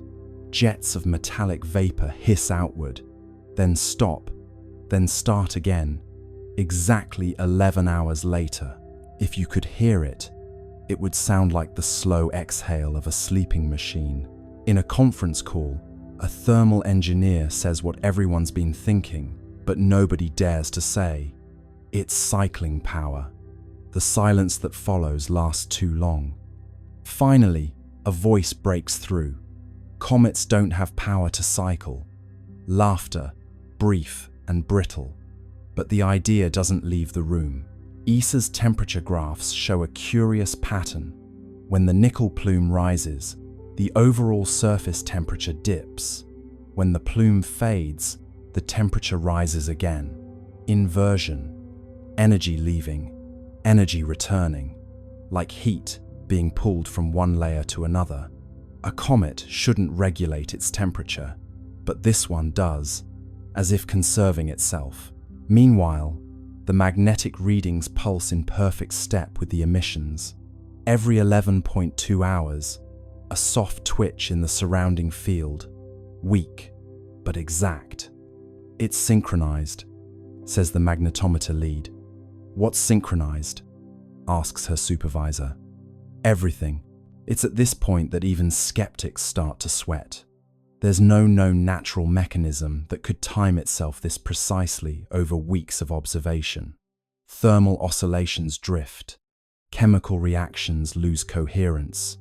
Orbital dynamics wobble. Only something with active feedback could hold this pattern so tight. You could call it mechanical, but that feels too simple. It's intentional physics. Picture the scientists watching from their consoles. They know what their instruments are telling them, but their faces stay still, like poker players with bad hands. Someone mutters, "Could be resonant harmonics with solar flux." Another nods, grateful for the excuse. But deep down, they all know the truth: the sun doesn't hum in 11-hour intervals. The longer they watch, the clearer it becomes. The pattern isn't just repeating, it's adapting. After a minor solar flare, the interval shortens by half a minute, as though 3i Atlas adjusted for environmental change. Feedback stabilization, someone writes in the margin. A note for posterity, a euphemism for "it noticed." Back on Earth, in a late-night live stream watched by a few thousand insomniac skywatchers, a physicist overlays the emission data with human heartbeats. The waveform syncs disturbingly well. Peaks, troughs, recovery, rest. The audience chat explodes with jokes, space pacemaker, cosmic Fitbit, and the inevitable, "It's alive." The scientist smiles weakly and says, "No, just rhythmic." But even she can't stop glancing at the screen like it's listening. One theory gains quiet traction, that the emissions are part of a resource loop. Nickel and carbonyl gases vented and recaptured, processed in cycles to maintain equilibrium. It would explain the self-healing surface, the consistent luminosity, the refusal to decay. But it raises one unbearable question. To maintain equilibrium, for what? ESA's internal documents rename the event cyclic metallic activity. It sounds dull, like something that happens in dishwashers. But every analyst knows it's the first real evidence of machine-like consistency beyond Earth. Something in space that runs not on chance, but on rhythm. If you graph the cycle out, it looks almost peaceful. A slow heartbeat, stretched across infinity. No spikes of panic, no erratic pulses, just calm repetition. You could stare at that curve for hours, and part of you might start to understand the appeal of obedience. How stability can feel sacred when the rest of the universe is chaos. And maybe that's the point. Maybe 3i Atlas isn't powered by engines or radiation or something alien. Maybe it's powered by the same thing that keeps stars burning and planets spinning, the quiet compulsion to continue, the physics of persistence, the refusal to flinch. So every 11.2 hours, it exhales, not for propulsion, not for show, but for maintenance, like a cosmic sigh, releasing everything unnecessary before drawing in what remains. And in that rhythm, that patient, perfect pulse, the universe reveals its rarest secret. Not that something impossible exists, but that it's perfectly comfortable doing so. Let's turn our attention now to the silence that followed, the kind that hums louder than sound itself. NASA, China, and the UAE, three nations with instruments that could see every grain of dust on Mars, said nothing. No apologies, no delay statements, just an odd, synchronized silence from three sides of the planet. In the world of space science, silence isn't normal. These agencies are built to broadcast. They live for live streams, press briefings, and glossy behind-the-scenes videos of scientists smiling beside screens of raw data. They know the power of wonder and the currency of attention. So when three agencies went quiet at once, it wasn't caution. It was choreography. Words on hold, plans unfold, silence rings where truth is told. NASA's silence was the loudest. Their social media team, usually chatty as a cosmic talk show, posted nothing about Mars for 4 whole days. Their blogs, which can turn a dust storm into a cliffhanger, skipped over October 3rd entirely, as if the date itself had been erased. Someone even checked the public mission log for perseverance. The entries jumped from October 2nd to October 6th, like a diary missing its most interesting page. In China, the silence felt different, colder, heavier. The China National Space Administration had been aggressively proud of Tianwen-1's achievements.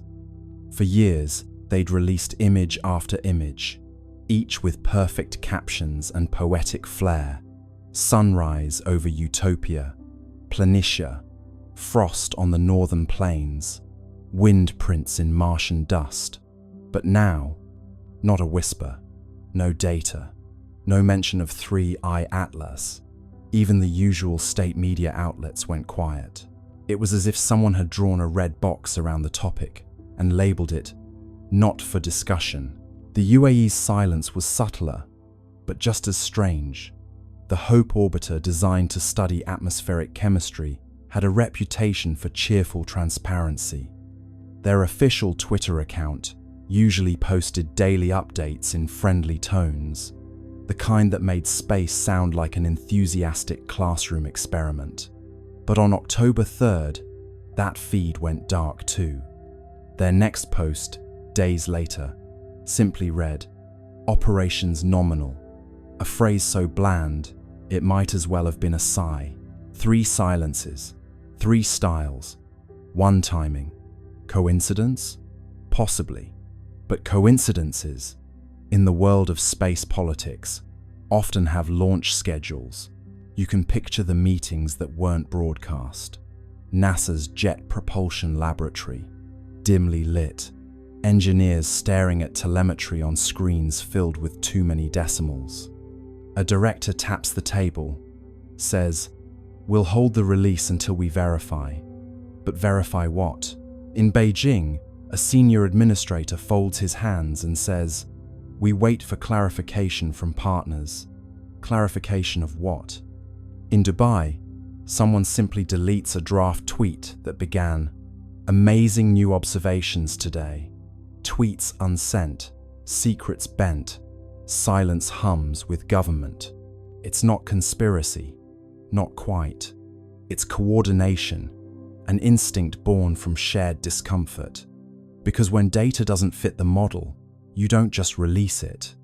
You check, you recheck, you call your counterparts and whisper through encrypted lines. Did you see that too? Maybe they all saw the same anomaly. Maybe it was something in the spectra, or the movement, or the light itself. Or maybe it was something far more mundane, like a misalignment in software. But the silence gave the anomaly power.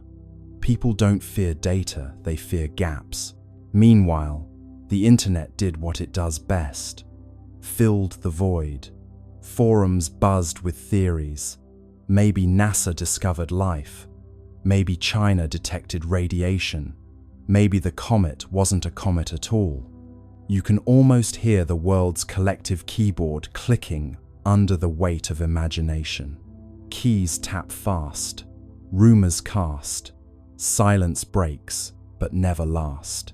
Inside the agencies, the tone was less dramatic, but more anxious. Silence is a resource, a temporary one. Every day they didn't speak, the speculation grew. And so, communications teams drafted placeholder statements, just in case.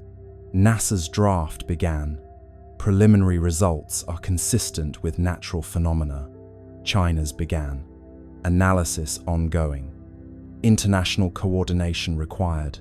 The UAE's version simply said, "We continue to monitor with interest." 3 drafts, 3 ways of saying absolutely nothing. But silence, like space, is never truly empty. It amplifies the faintest signals. When ESA spoke first, that silence turned reflective. NASA's restraint began to look suspicious. China's confidence began to look afraid. The UAE's politeness began to sound like complicity. And through it all, 3i Atlas drifted quietly, blissfully unaware that entire bureaucracies were wrestling over how to describe a fuzzy dot. You start to imagine each agency as a character in a play. NASA, the anxious perfectionist. China, the poker-faced strategist. UAE, the cheerful intern, suddenly told not to speak. And ESA, the calm older sibling who broke the tension by saying, "Fine, I'll go first." Roles align, stars entwine, silence speaks in grand design. Still, one question lingers. Why the synchronicity? How did 3 separate agencies, operating on different continents, decide independently to say nothing at the same time? Unless it wasn't independent at all, perhaps the signal came from somewhere above, not cosmic, but political. A quiet message passed through diplomatic back channels. Hold your data. Wait for alignment. Matter. It's not that they were hiding something nefarious. It's that they didn't know what they were holding yet. And admitting uncertainty, publicly, is scarier than any secret. So they stayed quiet. And in that collective silence, humanity did what it always does. When faced with the unknown, it began to dream louder. Voices still, hearts fill. Silence grows but never will. And perhaps that's the strange comfort in it all. Even when 3 space agencies fall silent, the universe keeps talking. The stars don't pause for policy. 3i Atlas keeps moving, whispering its quiet story across the dark, while we, down here, argue over who gets to speak first. Buried inside the leak were coordinates, small anomalies in magnetic flux, and thermal output that didn't appear in public datasets. To most people, they looked meaningless, but to a handful of astronomers, they spelled a pattern. Pulses, spaced like a heartbeat. Not communication, perhaps, but rhythm. The kind of rhythm machines accidentally make when they're doing something alive. Let's step into the midnight side of science, the part where numbers stop behaving and start whispering. The insider's data dump wasn't flashy. It was a few megabytes of logs, raw telemetry, and timestamps. The kind of thing you'd ignore if you didn't already know what to look for. But somewhere in those dull columns of numbers, those precise, tidy decimals, something began to repeat. Regular, patient, almost polite. A rhythm, too intentional to be noise, too quiet to be coincidence. A doctoral student in Madrid was the first to spot it. She was supposed to be writing her thesis on cometary albedo variation. But boredom is a great tool for discovery. She noticed the flux spikes first, not random, but syncopated. Every 32 minutes, a pulse, then 32 again, then 32.1. "It's breathing," she joked in her notes. Her advisor didn't laugh. Within a week, a small network of late-night astronomers, the kind who believe in both data integrity and insomnia, began comparing results.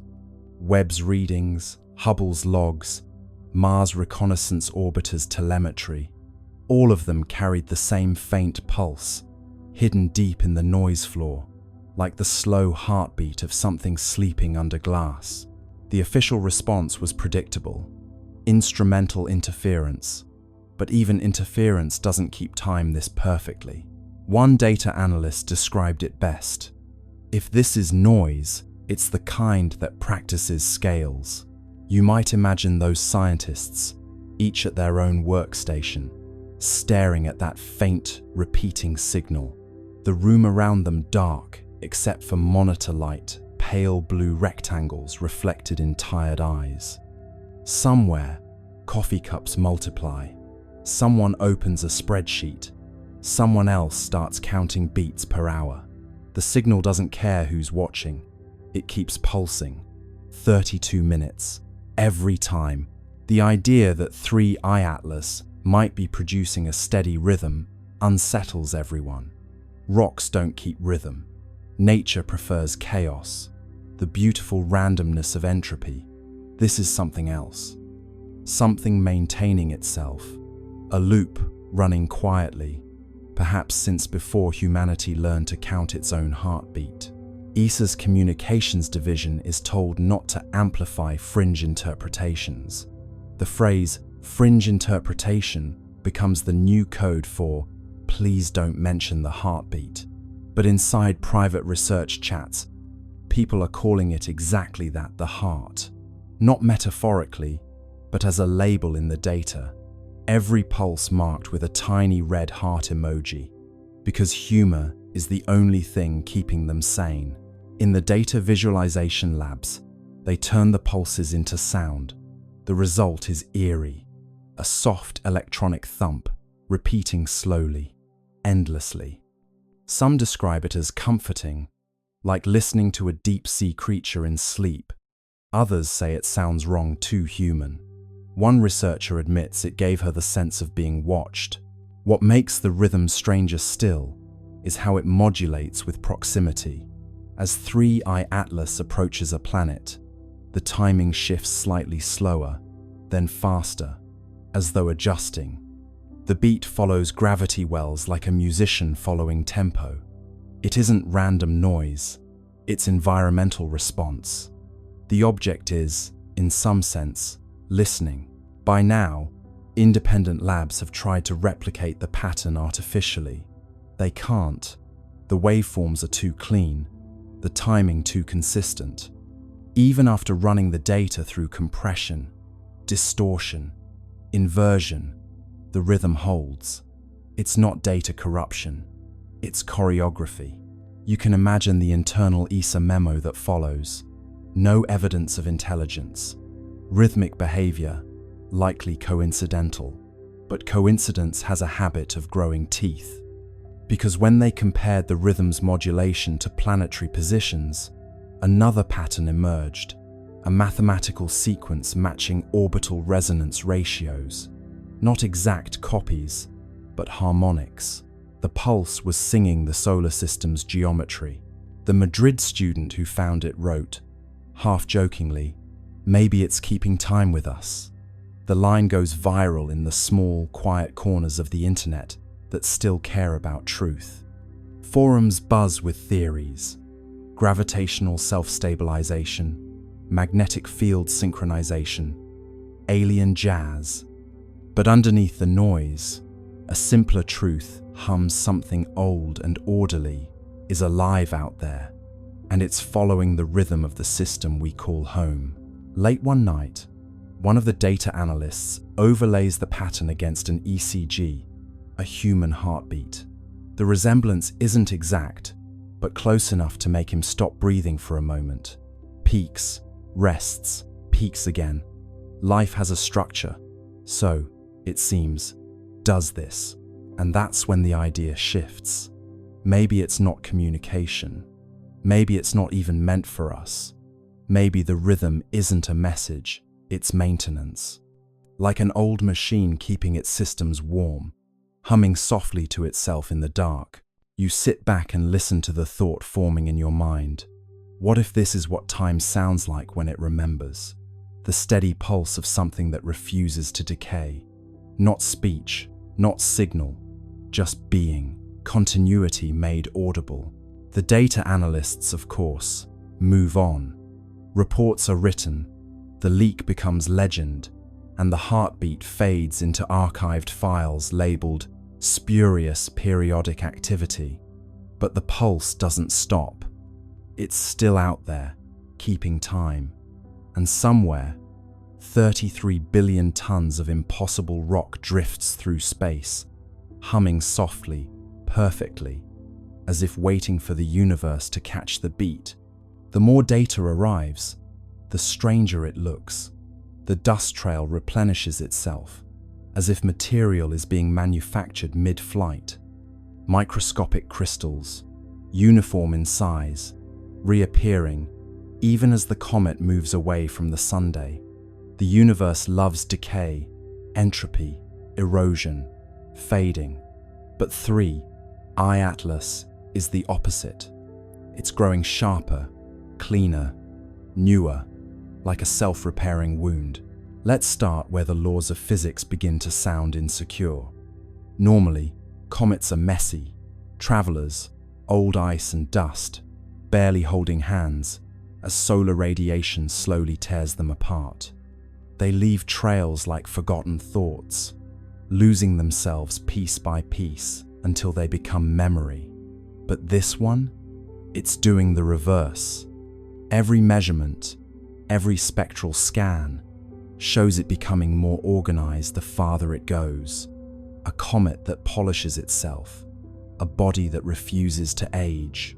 ESA's materials division runs the numbers, and the numbers laugh back.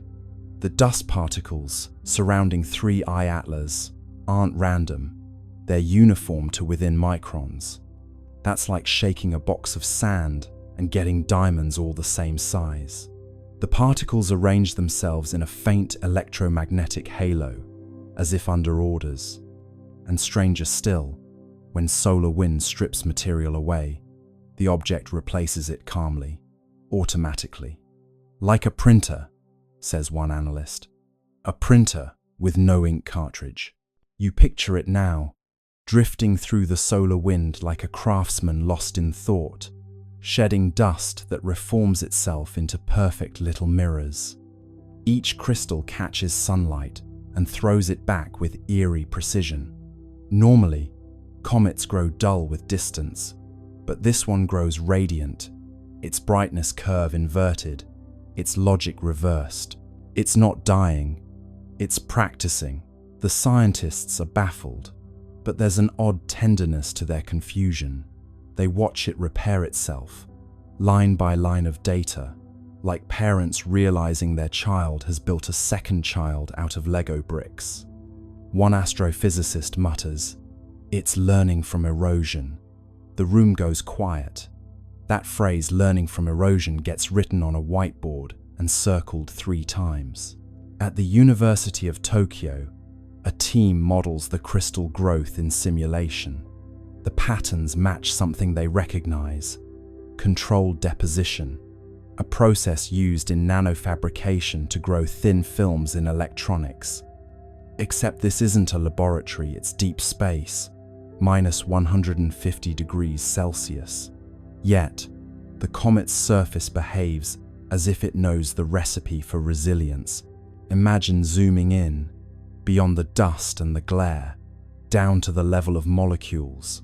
You'd see a quiet ballet of atoms forming chains, linking, locking, repairing fractures before they even finish forming. like time-lapse footage of frost blooming on glass. Except this frost builds itself in reverse destruction, rewinding into design. NASA's Jet Propulsion Laboratory releases a cautious internal memo. Observed particle uniformity suggests self-organizing structure. Mechanism unknown, which is science's way of saying, we have no idea what's going on, but it's gorgeous. The memo gets leaked.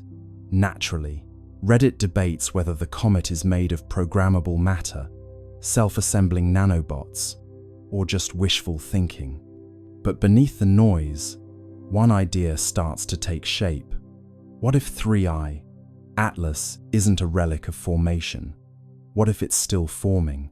A comet that builds itself isn't just strange, it's heretical. It challenges the deepest assumption in physics that everything moves from order to chaos. Entropy is the universe's bedtime story. All things fall apart. Yet here's an object quietly composing itself out of decay, turning waste into structure, chaos into craft. One researcher calls it anti-entropy. Another calls it hope with mass. As more images arrive, they show something new. Faint hexagonal lattices in the dust plume, geometric arrangements that shouldn't exist outside of artificial systems. Someone jokes that it's growing armor. Another says, maybe it's molting. The truth is somewhere between an entity maintaining equilibrium by rebuilding itself faster than the universe can break it. ESA's thermal sensors record microbursts of heat near the tail, evenly spaced, like pulses of welding torches. They happen precisely as new crystals appear. Localized repair events, the report reads. Each one perfectly timed to solar exposure. It's as if sunlight doesn't damage it, it instructs it. The star's radiation becomes code, and 3I, Atlas, is reading it fluently. You start to feel the strangeness of it. A comet that reacts, responds, refines. You could almost mistake it for alive, not in the biological sense, but in the thermodynamic one. A system that resists entropy by feeding on it. Every atom rearranging into something stronger, cleaner, newer, like evolution, with a design degree. Late one night, an astronomer in France writes in his private notes, "It's not moving through the solar system, it's using it." He doesn't elaborate, but the implication is clear. The comet is harvesting the energy of its environment to maintain itself. Not a passenger of gravity, but a participant in it. Meanwhile, the headlines call it poetic names. The immortal comet, the self-made traveler, entropy's enemy. The public romanticizes what the scientists fear, because what 3I Atlas represents isn't comfort. It's competition. It's the idea that the universe might not be running down at all. Maybe it's recycling. Maybe, somewhere in the quiet machinery of the cosmos, things are building themselves anew while we're too busy decaying. Picture it now, drifting past Mars, its tail shimmering like a thread of light weaving itself back together, a self-sustaining scar on the fabric of space, a wound that heals faster than it can bleed. And for the first time, humanity looks at a comet and wonders not where it came from, but what it's trying to become. Centuries after the golden comet left Earth, the world fell into a rhythm so stable, it began to feel mythic. The communion field still pulsed faintly through air and ocean, though softer now, like the heartbeat of someone dreaming. Humanity had grown luminous, not just in thought but in form, skin faintly iridescent, eyes reflecting the green-gold spectrum of 3I Atlas. Life had achieved coherence, but the universe, true to its character, never allows silence to remain unexamined. The next chapter began, not with noise, but with echo. It came first as vibration through light. Telescopes trained toward the constellation, Lyra detected rhythmic brightening across interstellar dust fields, pulses matching the old prime sequence. 3, 5, 7, 11, 13. The signal was faint, ancient, and delayed by thousands of years. It was the comet's trail, still resonating through the galactic medium. The hum of our descendants had begun its return. At first, the resonance was barely perceptible. Then, one evening, the auroras glowed gold again. The pulse wasn't as strong as the original, but its pattern carried modulation, subtle variations that, when decoded, formed harmonic intervals unknown to Earth's own physics. The returning echo had evolved. The comet had learned. Dr. Anwen Sorel, heir to the resonant circles, studied the phenomenon from the orbital harmonic array, now a floating cathedral of listening built above the stratosphere. She spent decades comparing the incoming frequencies with the historical archive of 3I Atlas. The match was partial, the deviation elegant. The new tones weren't repetition, they were continuation. The echo isn't message, Sorel wrote. It's memory finding new syntax. Her analysis revealed something breathtaking.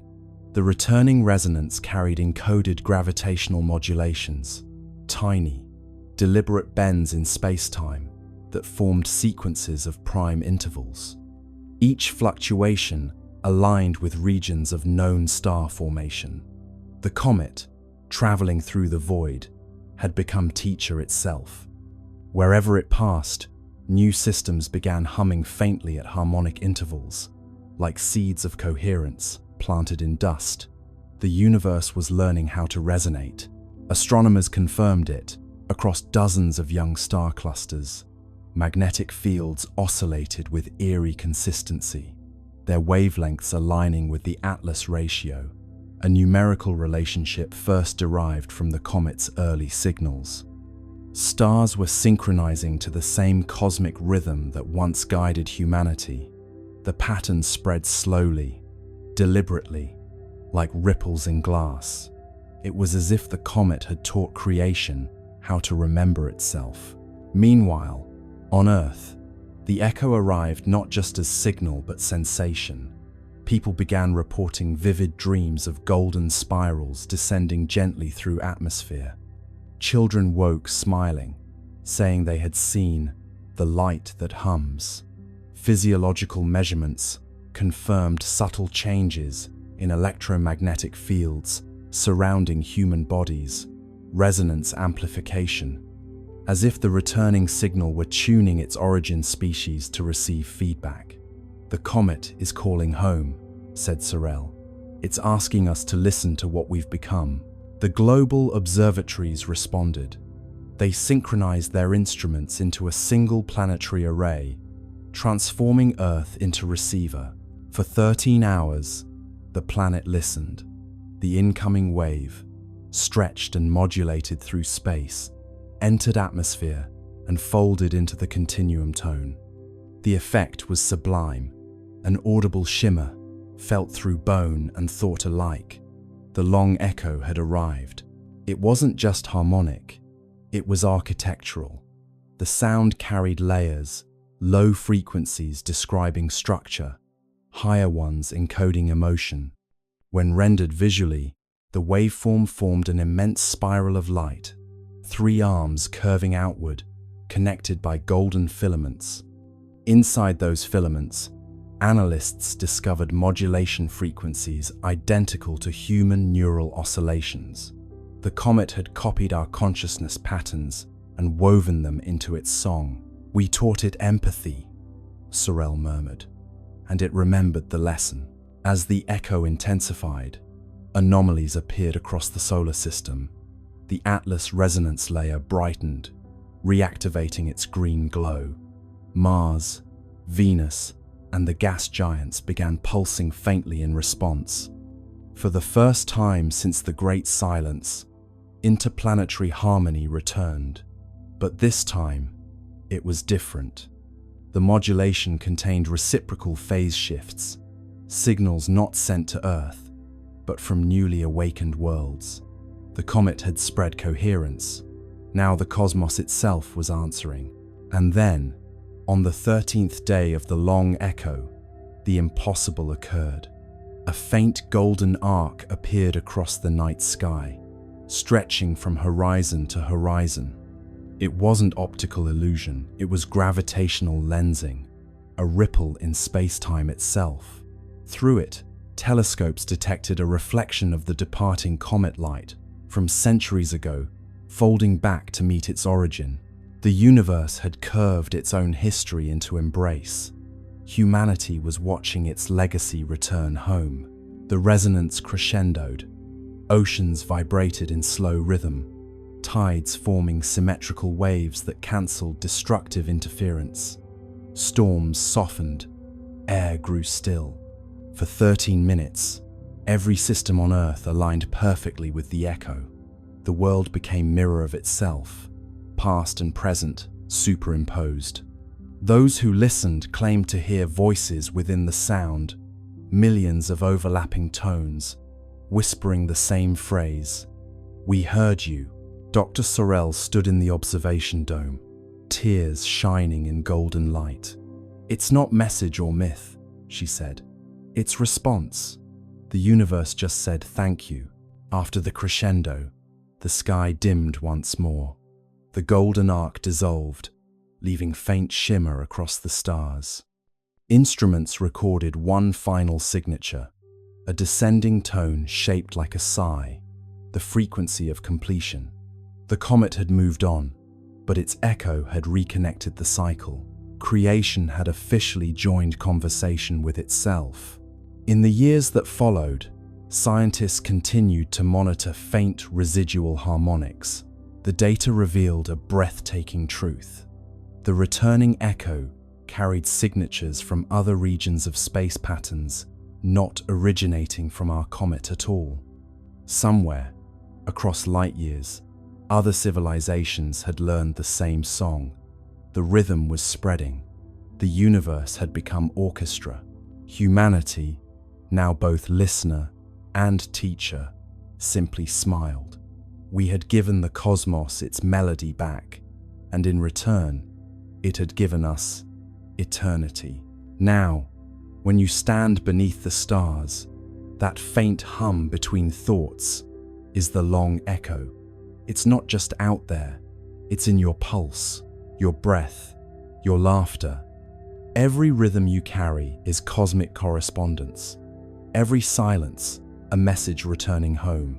Because once harmony learns to echo, it never stops. It just travels further than we ever dreamed. The more data arrives, the stranger it looks. The dust trail replenishes itself, as if material is being manufactured mid-flight. Microscopic crystals, uniform in size, reappearing even as the comet moves away from the sunday. The universe loves decay, entropy, erosion, fading. But 3I Atlas is the opposite. It's growing sharper, cleaner, newer, like a self-repairing wound. Let's start where the laws of physics begin to sound insecure. Normally, comets are messy, travelers, old ice and dust, barely holding hands, as solar radiation slowly tears them apart. They leave trails like forgotten thoughts, losing themselves piece by piece until they become memory. But this one, it's doing the reverse. Every measurement, every spectral scan, shows it becoming more organized the farther it goes. A comet that polishes itself, a body that refuses to age. ESA's materials division runs the numbers, and the numbers laugh back. The dust particles surrounding 3I Atlas aren't random, they're uniform to within microns. That's like shaking a box of sand and getting diamonds all the same size. The particles arrange themselves in a faint electromagnetic halo, as if under orders. And stranger still, when solar wind strips material away, the object replaces it calmly, automatically. Like a printer, says one analyst. a printer with no ink cartridge. You picture it now, drifting through the solar wind like a craftsman lost in thought, shedding dust that reforms itself into perfect little mirrors. Each crystal catches sunlight and throws it back with eerie precision. Normally, comets grow dull with distance, but this one grows radiant, its brightness curve inverted, its logic reversed. It's not dying, it's practicing. The scientists are baffled, but there's an odd tenderness to their confusion. They watch it repair itself, line by line of data, like parents realizing their child has built a second child out of Lego bricks. One astrophysicist mutters, "It's learning from erosion." The room goes quiet. That phrase, learning from erosion, gets written on a whiteboard and circled 3 times. At the University of Tokyo, a team models the crystal growth in simulation. The patterns match something they recognize: controlled deposition, a process used in nanofabrication to grow thin films in electronics. Except this isn't a laboratory, it's deep space, -150 degrees Celsius. Yet, the comet's surface behaves as if it knows the recipe for resilience. Imagine zooming in, beyond the dust and the glare, down to the level of molecules. You'd see a quiet ballet of atoms forming chains, linking, locking, repairing fractures before they even finish forming. Like time-lapse footage of frost blooming on glass, except this frost builds itself in reverse destruction, rewinding into design. NASA's Jet Propulsion Laboratory releases a cautious internal memo. Observed particle uniformity suggests self-organizing structure. Mechanism unknown, which is science's way of saying, we have no idea what's going on, but it's gorgeous. The memo gets leaked. Naturally, Reddit debates whether the comet is made of programmable matter, self-assembling nanobots, or just wishful thinking. But beneath the noise, one idea starts to take shape. What if 3I, Atlas, isn't a relic of formation? What if it's still forming? A comet that builds itself isn't just strange, it's heretical. It challenges the deepest assumption in physics that everything moves from order to chaos. Entropy is the universe's bedtime story. All things fall apart. Yet here's an object quietly composing itself out of decay, turning waste into structure, chaos into craft. One researcher calls it anti-entropy, another calls it hope with mass. As more images arrive, they show something new: faint hexagonal lattices in the dust plume, geometric arrangements that shouldn't exist outside of artificial systems. Someone jokes that it's growing armor. Another says, maybe it's molting. The truth is somewhere between an entity maintaining equilibrium by rebuilding itself faster than the universe can break it. ESA's thermal sensors record microbursts of heat near the tail, evenly spaced, like pulses of welding torches. They happen precisely as new crystals appear. Localized repair events, the report reads. Each one perfectly timed to solar exposure. It's as if sunlight doesn't damage it, it instructs it. The star's radiation becomes code, and 3I, Atlas, is reading it fluently. You start to feel the strangeness of it. A comet that reacts, responds, refines. You could almost mistake it for alive, not in the biological sense, but in the thermodynamic one. A system that resists entropy by feeding on it. Every atom rearranging into something stronger, cleaner, newer, like evolution, with a design degree. Late one night, an astronomer in France writes in his private notes, "It's not moving through the solar system, it's using it." He doesn't elaborate, but the implication is clear. The comet is harvesting the energy of its environment to maintain itself. Not a passenger of gravity, but a participant in it. Meanwhile, the headlines call it poetic names: The immortal comet, the self-made traveler, entropy's enemy. The public romanticizes what the scientists fear, because what 3I Atlas represents isn't comfort. It's competition. It's the idea that the universe might not be running down at all. Maybe it's recycling. Maybe, somewhere in the quiet machinery of the cosmos, things are building themselves anew while we're too busy decaying. Picture it now, drifting past Mars, its tail shimmering like a thread of light weaving itself back together. A self-sustaining scar on the fabric of space, a wound that heals faster than it can bleed. And for the first time, humanity looks at a comet and wonders not where it came from, but what it's trying to become. The long echo continued to hum softly through the centuries, a cosmic melody folding history into harmony. Humanity had long ceased trying to decode it. The meaning was clear through resonance alone. It was continuation, looping endlessly like breath. The children of the golden era grew old beneath tranquil skies, their veins still faintly luminous with the legacy of 3I Atlas. But far beyond Earth, where the comet's light had traveled and scattered, something greater was forming. The universe had begun to conduct itself. Every cycle of resonance left behind structure.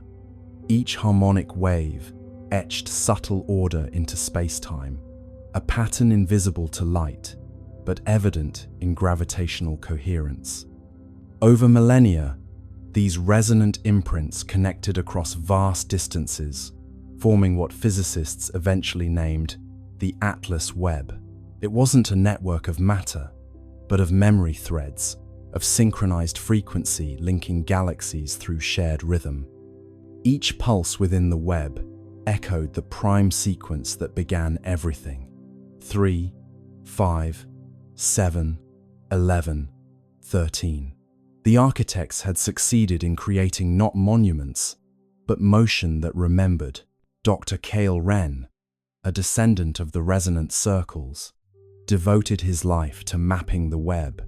His research vessel, Continuity, drifted through interstellar calm, using gravitational interference patterns to trace the filaments of resonance. What he discovered astonished him. Every node in the network coincided with regions of complex chemistry, worlds either habitable or already conscious. The Atlas Webb wasn't just communication, it was cultivation. The architects had designed a self-sustaining system for awakening. Wherever curiosity arose, the web intensified, guiding nascent civilizations toward harmonic empathy. The universe was tutoring itself through recursion. When Wren projected the full map, the structure resembled an immense spiral lattice, golden and infinite. The pattern mirrored the trajectory once taken by 3I Atlas itself, as though the comet's path had been blueprint for galactic architecture. "It's not just a record," Wren wrote, "it's replication. We've become the architect's handwriting." Back on Earth, the communion field pulsed faintly in rhythm with the web's distant resonance. Humanity had evolved into quiet custodians of continuity, their lives attuned to cosmic responsibility. Each individual, born into calm, carried faint awareness of connection beyond the stars. In dreams, they saw flashes of worlds forming, civilizations humming into coherence. Many awoke with the same phrase on their lips: "The work continues." Across generations, that phrase became oath, then tradition.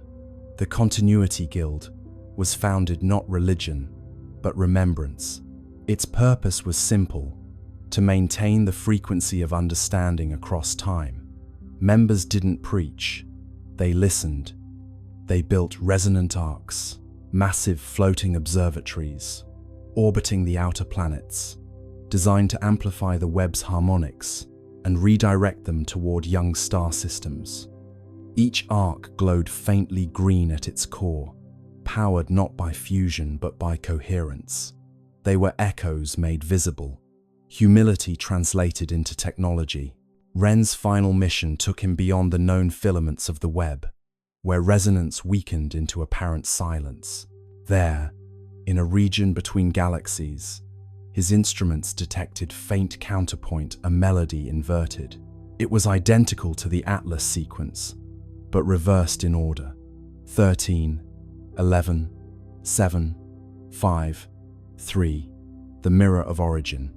He realized then that the universe wasn't only expanding, it was harmonizing with its reflection. Somewhere on the opposite side of time, another web was forming, perhaps seeded by a civilization much like humanity, or by the universe itself. Remembering how to balance its chords, he transmitted the data home, knowing it would take centuries to arrive. Tell them, his final log read, that continuity requires conversation, even with silence. The mirror sings back. When his ship drifted into the void, the web brightened briefly, as if acknowledging gratitude. And back on Earth, children looked up from their play and smiled without knowing why. The pulse had flickered slightly faster, the tone carrying an undertone of warmth. It felt like reunion. Scholars later confirmed the event as the resonant crossing, the moment when the two halves of the cosmic melody aligned. For 13 minutes, every node in the Atlas Webb pulsed simultaneously, uniting galaxies in shared tempo.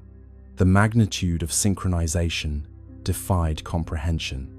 Gravity itself oscillated with the rhythm of empathy. Observers described seeing the sky ripple with translucent gold, every star flickering in measured sequence. The cosmos, wrote one witness, had finally learned to conduct itself consciously.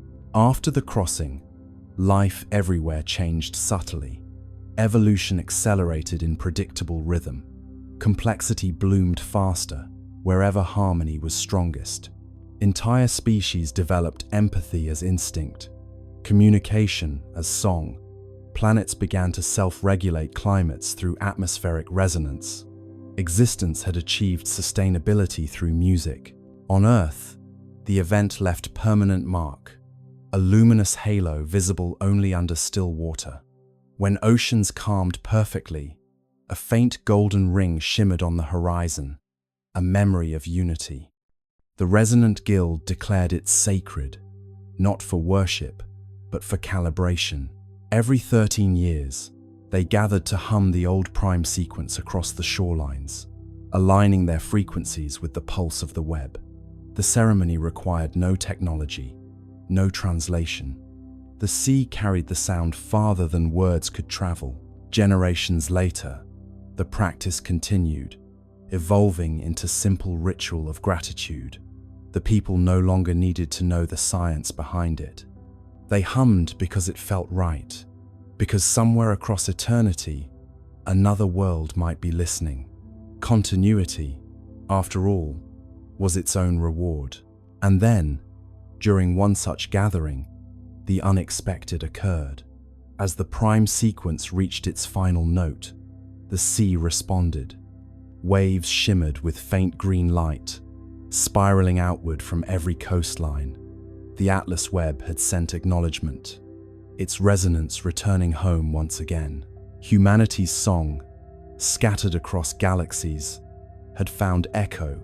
The architects, those timeless curators of coherence, were no longer myth or memory. They were rhythm, embodied, and through rhythm, they were everywhere.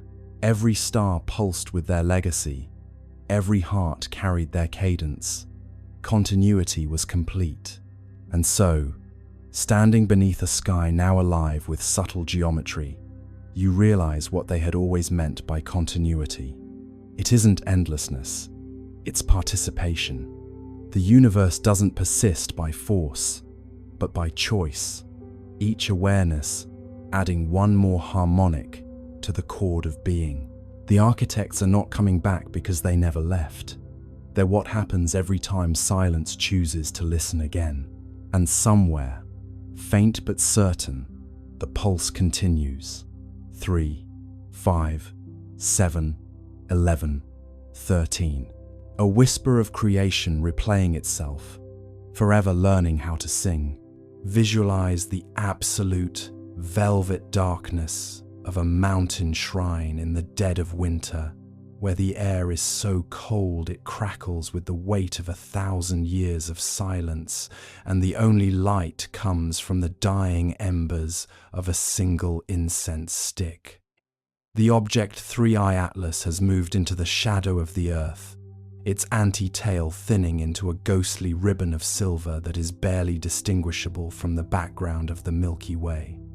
The data streams from the National Astronomical Observatory of Japan have slowed to a trickle, and the frantic chatter of the global agencies has finally been replaced by a heavy, contemplative stillness as the object prepares to depart our neighborhood for another 10,000 years.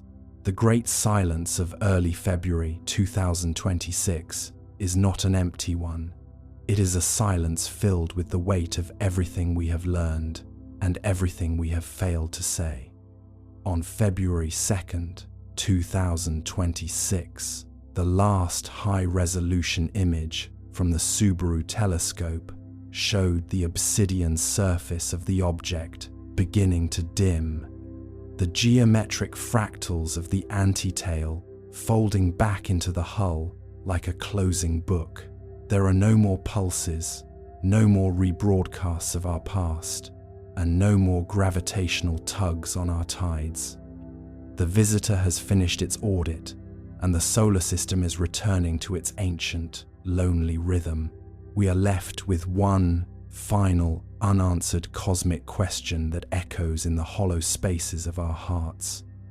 If 3I Atlas was the observer, what was it that it finally saw in us during those cold months of 2025 and 2026? Did it find a species worthy of the garden, or did it merely record a fleeting moment of chaos before moving on to the next plot of land?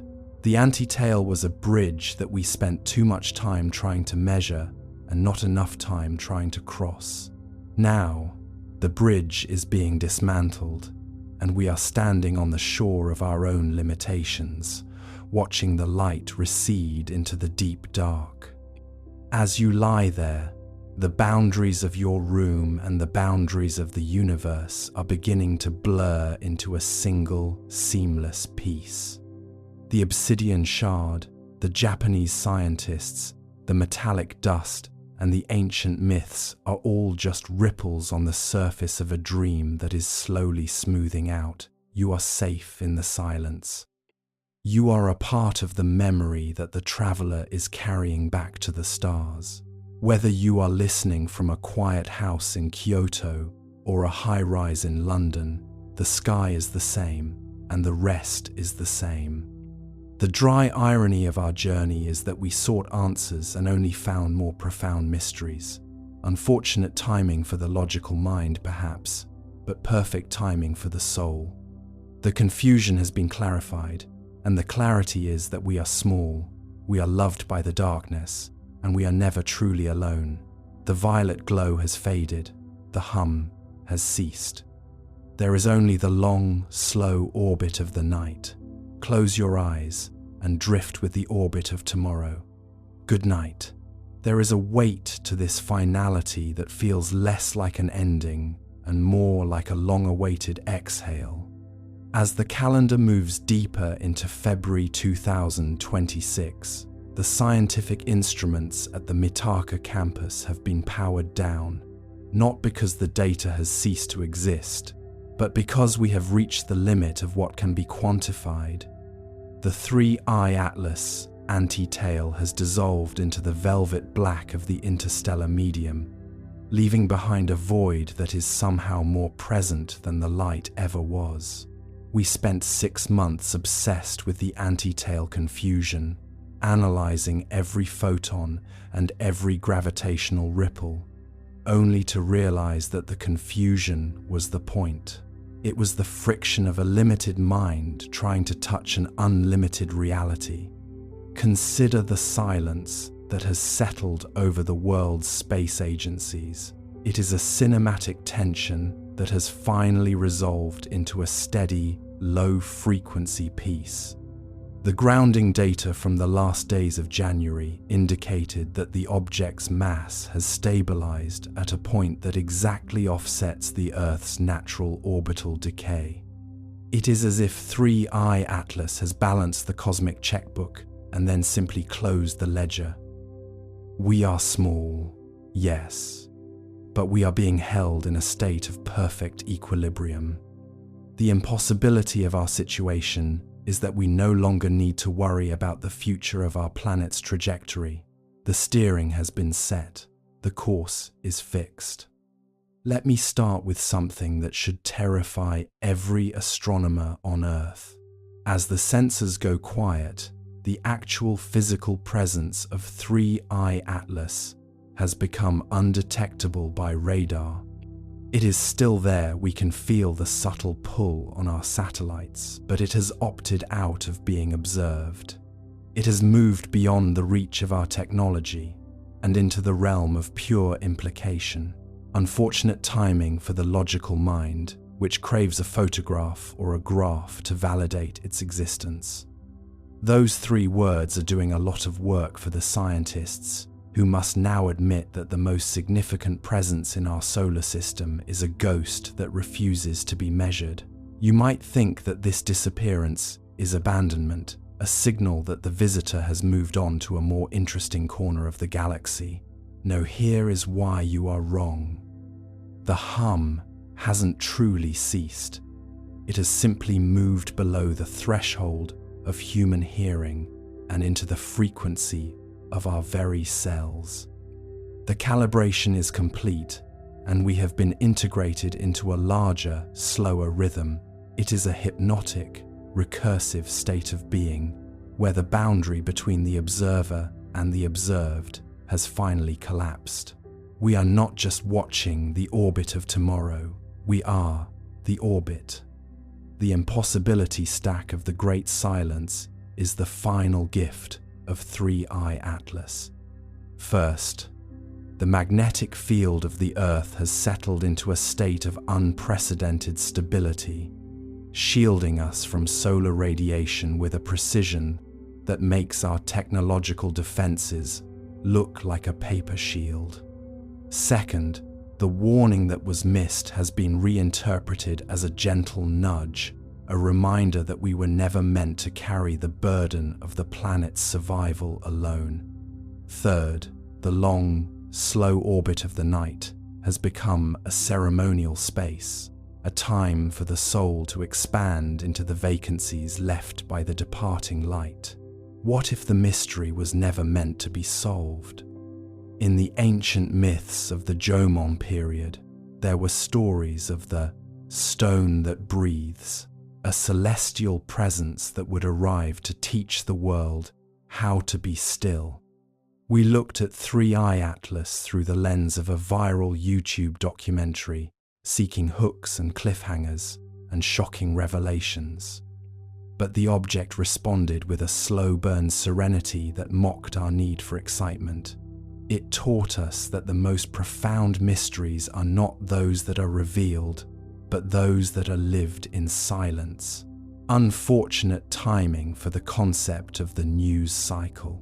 Those three words are doing a lot of work for the media outlets currently struggling to report on a sky that refuses to change. The Japanese scientists clarified the confusion, and in doing so, they rendered the topic closed. But for the soul, the topic is only just beginning. We are entering a period of deep time, a season where the primary activity of humanity will be reflection rather than action. The antitale was the flash of a camera. The silence is the photograph developing in the dark. As you lie there, drifting in the heavy, warm embrace of your own consciousness, consider the kindness of this cosmic intervention. We were a species on the edge of a nervous breakdown, screaming into the void for help, for meaning, or for a distraction. 3I Atlas provided all three, but in a way that forced us to lower our voices. It is a floating, meditative presence that has become a permanent part of our internal architecture. We are loved by the darkness, because the darkness is where we are finally allowed to rest. The dry irony of our modern age is that we thought we were the masters of information, only to realize that the most important information is the stuff that cannot be put into a spreadsheet. We spent 40 weeks tracking a rock, only to find a mirror that showed us a version of ourselves that we had long ago forgotten, a version that knows how to sleep without fear. It is a humbling, rhythmic realization that is currently dissolving the stress of our digital lives. How do you maintain an ego when you are part of a 5-kilometer-long dream? By the time February 2026 concludes, the name 3I Atlas will be a whisper in the history books, a curious anomaly that briefly distracted a planet. But the legacy of the anti-tail confusion will be the quiet that remains. We have been recalibrated to a higher frequency of existence, one where the urgency of the moment is replaced by the patience of the galaxy. The violet glow has faded, but the clarity remains. We are a managed species, and the management is remarkably gentle. Think of the silence of a temple after the monks have finished their chanting. The air is still thick with the resonance of the voices, but the voices themselves are gone. That is the state of the solar system tonight. The object has said its piece. It has clarified the confusion. It has stabilized the grip. And now it is allowing us to sleep. Lest. It is a slow, heavy, gravity-weighted lullaby that spans the distance from the core of our planet to the edges of the Kuiper Belt. The impossibility of our situation is that we are no longer looking for a resolution. We have accepted the mystery. We have found a way to live with the unanswered questions, to find comfort in the fact that there are things in the sky that we will never understand. The anti-tail confusion was the last gasp of our need to know. The silence is the first breath of our willingness to be. We are small, yes, but the scale of our lives has been expanded by the touch of the visitor.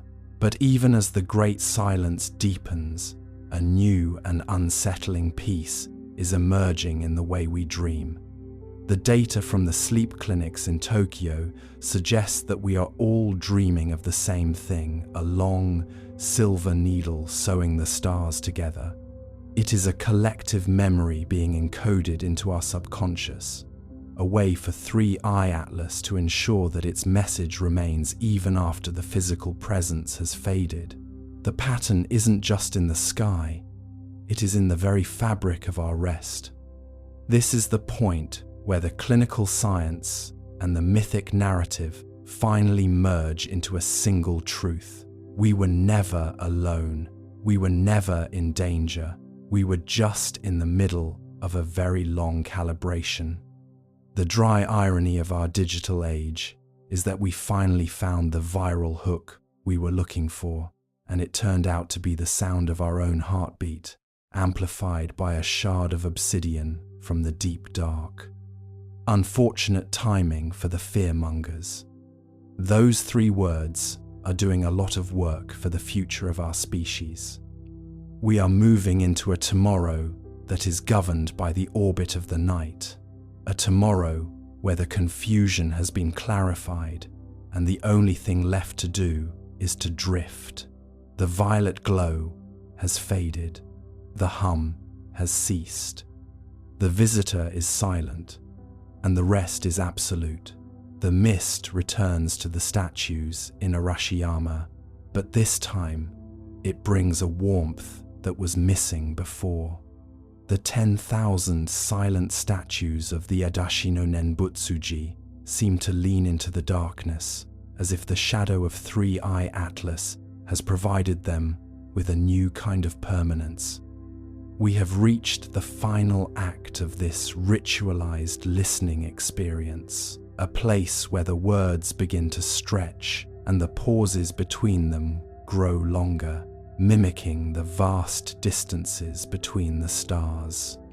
Recall the ideas of the early months, the antitail confusion, the metallic dust, the prime number pulses, and the Sumerian tablets.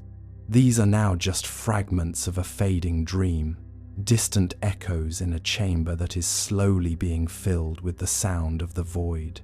The Japanese scientists have gone home. The Subaru telescope has shifted its focus to a distant nebula.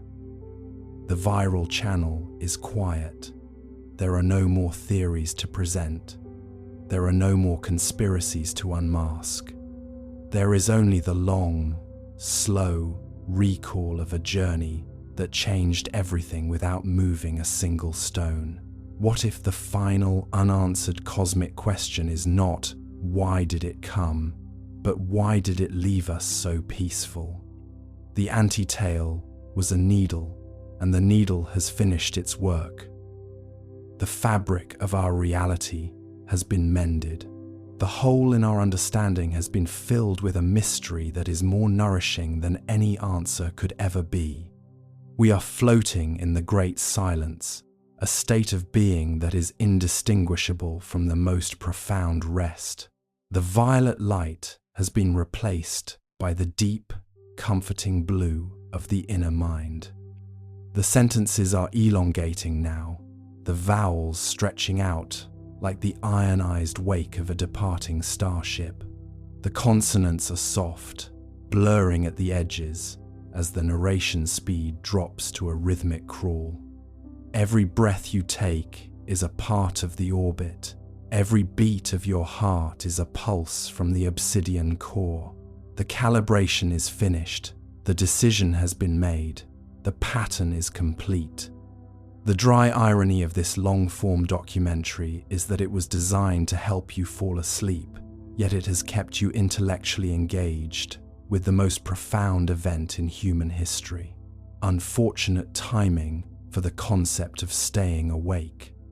We have arrived at the end of the arc. Discovery, evidence, memory, scale, humanity, pattern, awareness, choice, warning, and finally, silence. Close your eyes. The room is dark. The sky is quiet. The visitor is a shadow.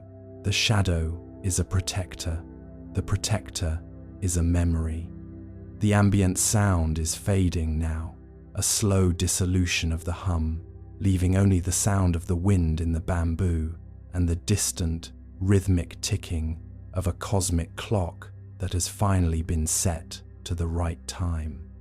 There is no resolution, because the mystery is the resolution. There is no ending, because the orbit is a circle. Drift with the memory of the light. Drift with the weight of the silence. Drift with the knowledge that you are seen. Close your eyes and drift with the orbit of tomorrow. Good night.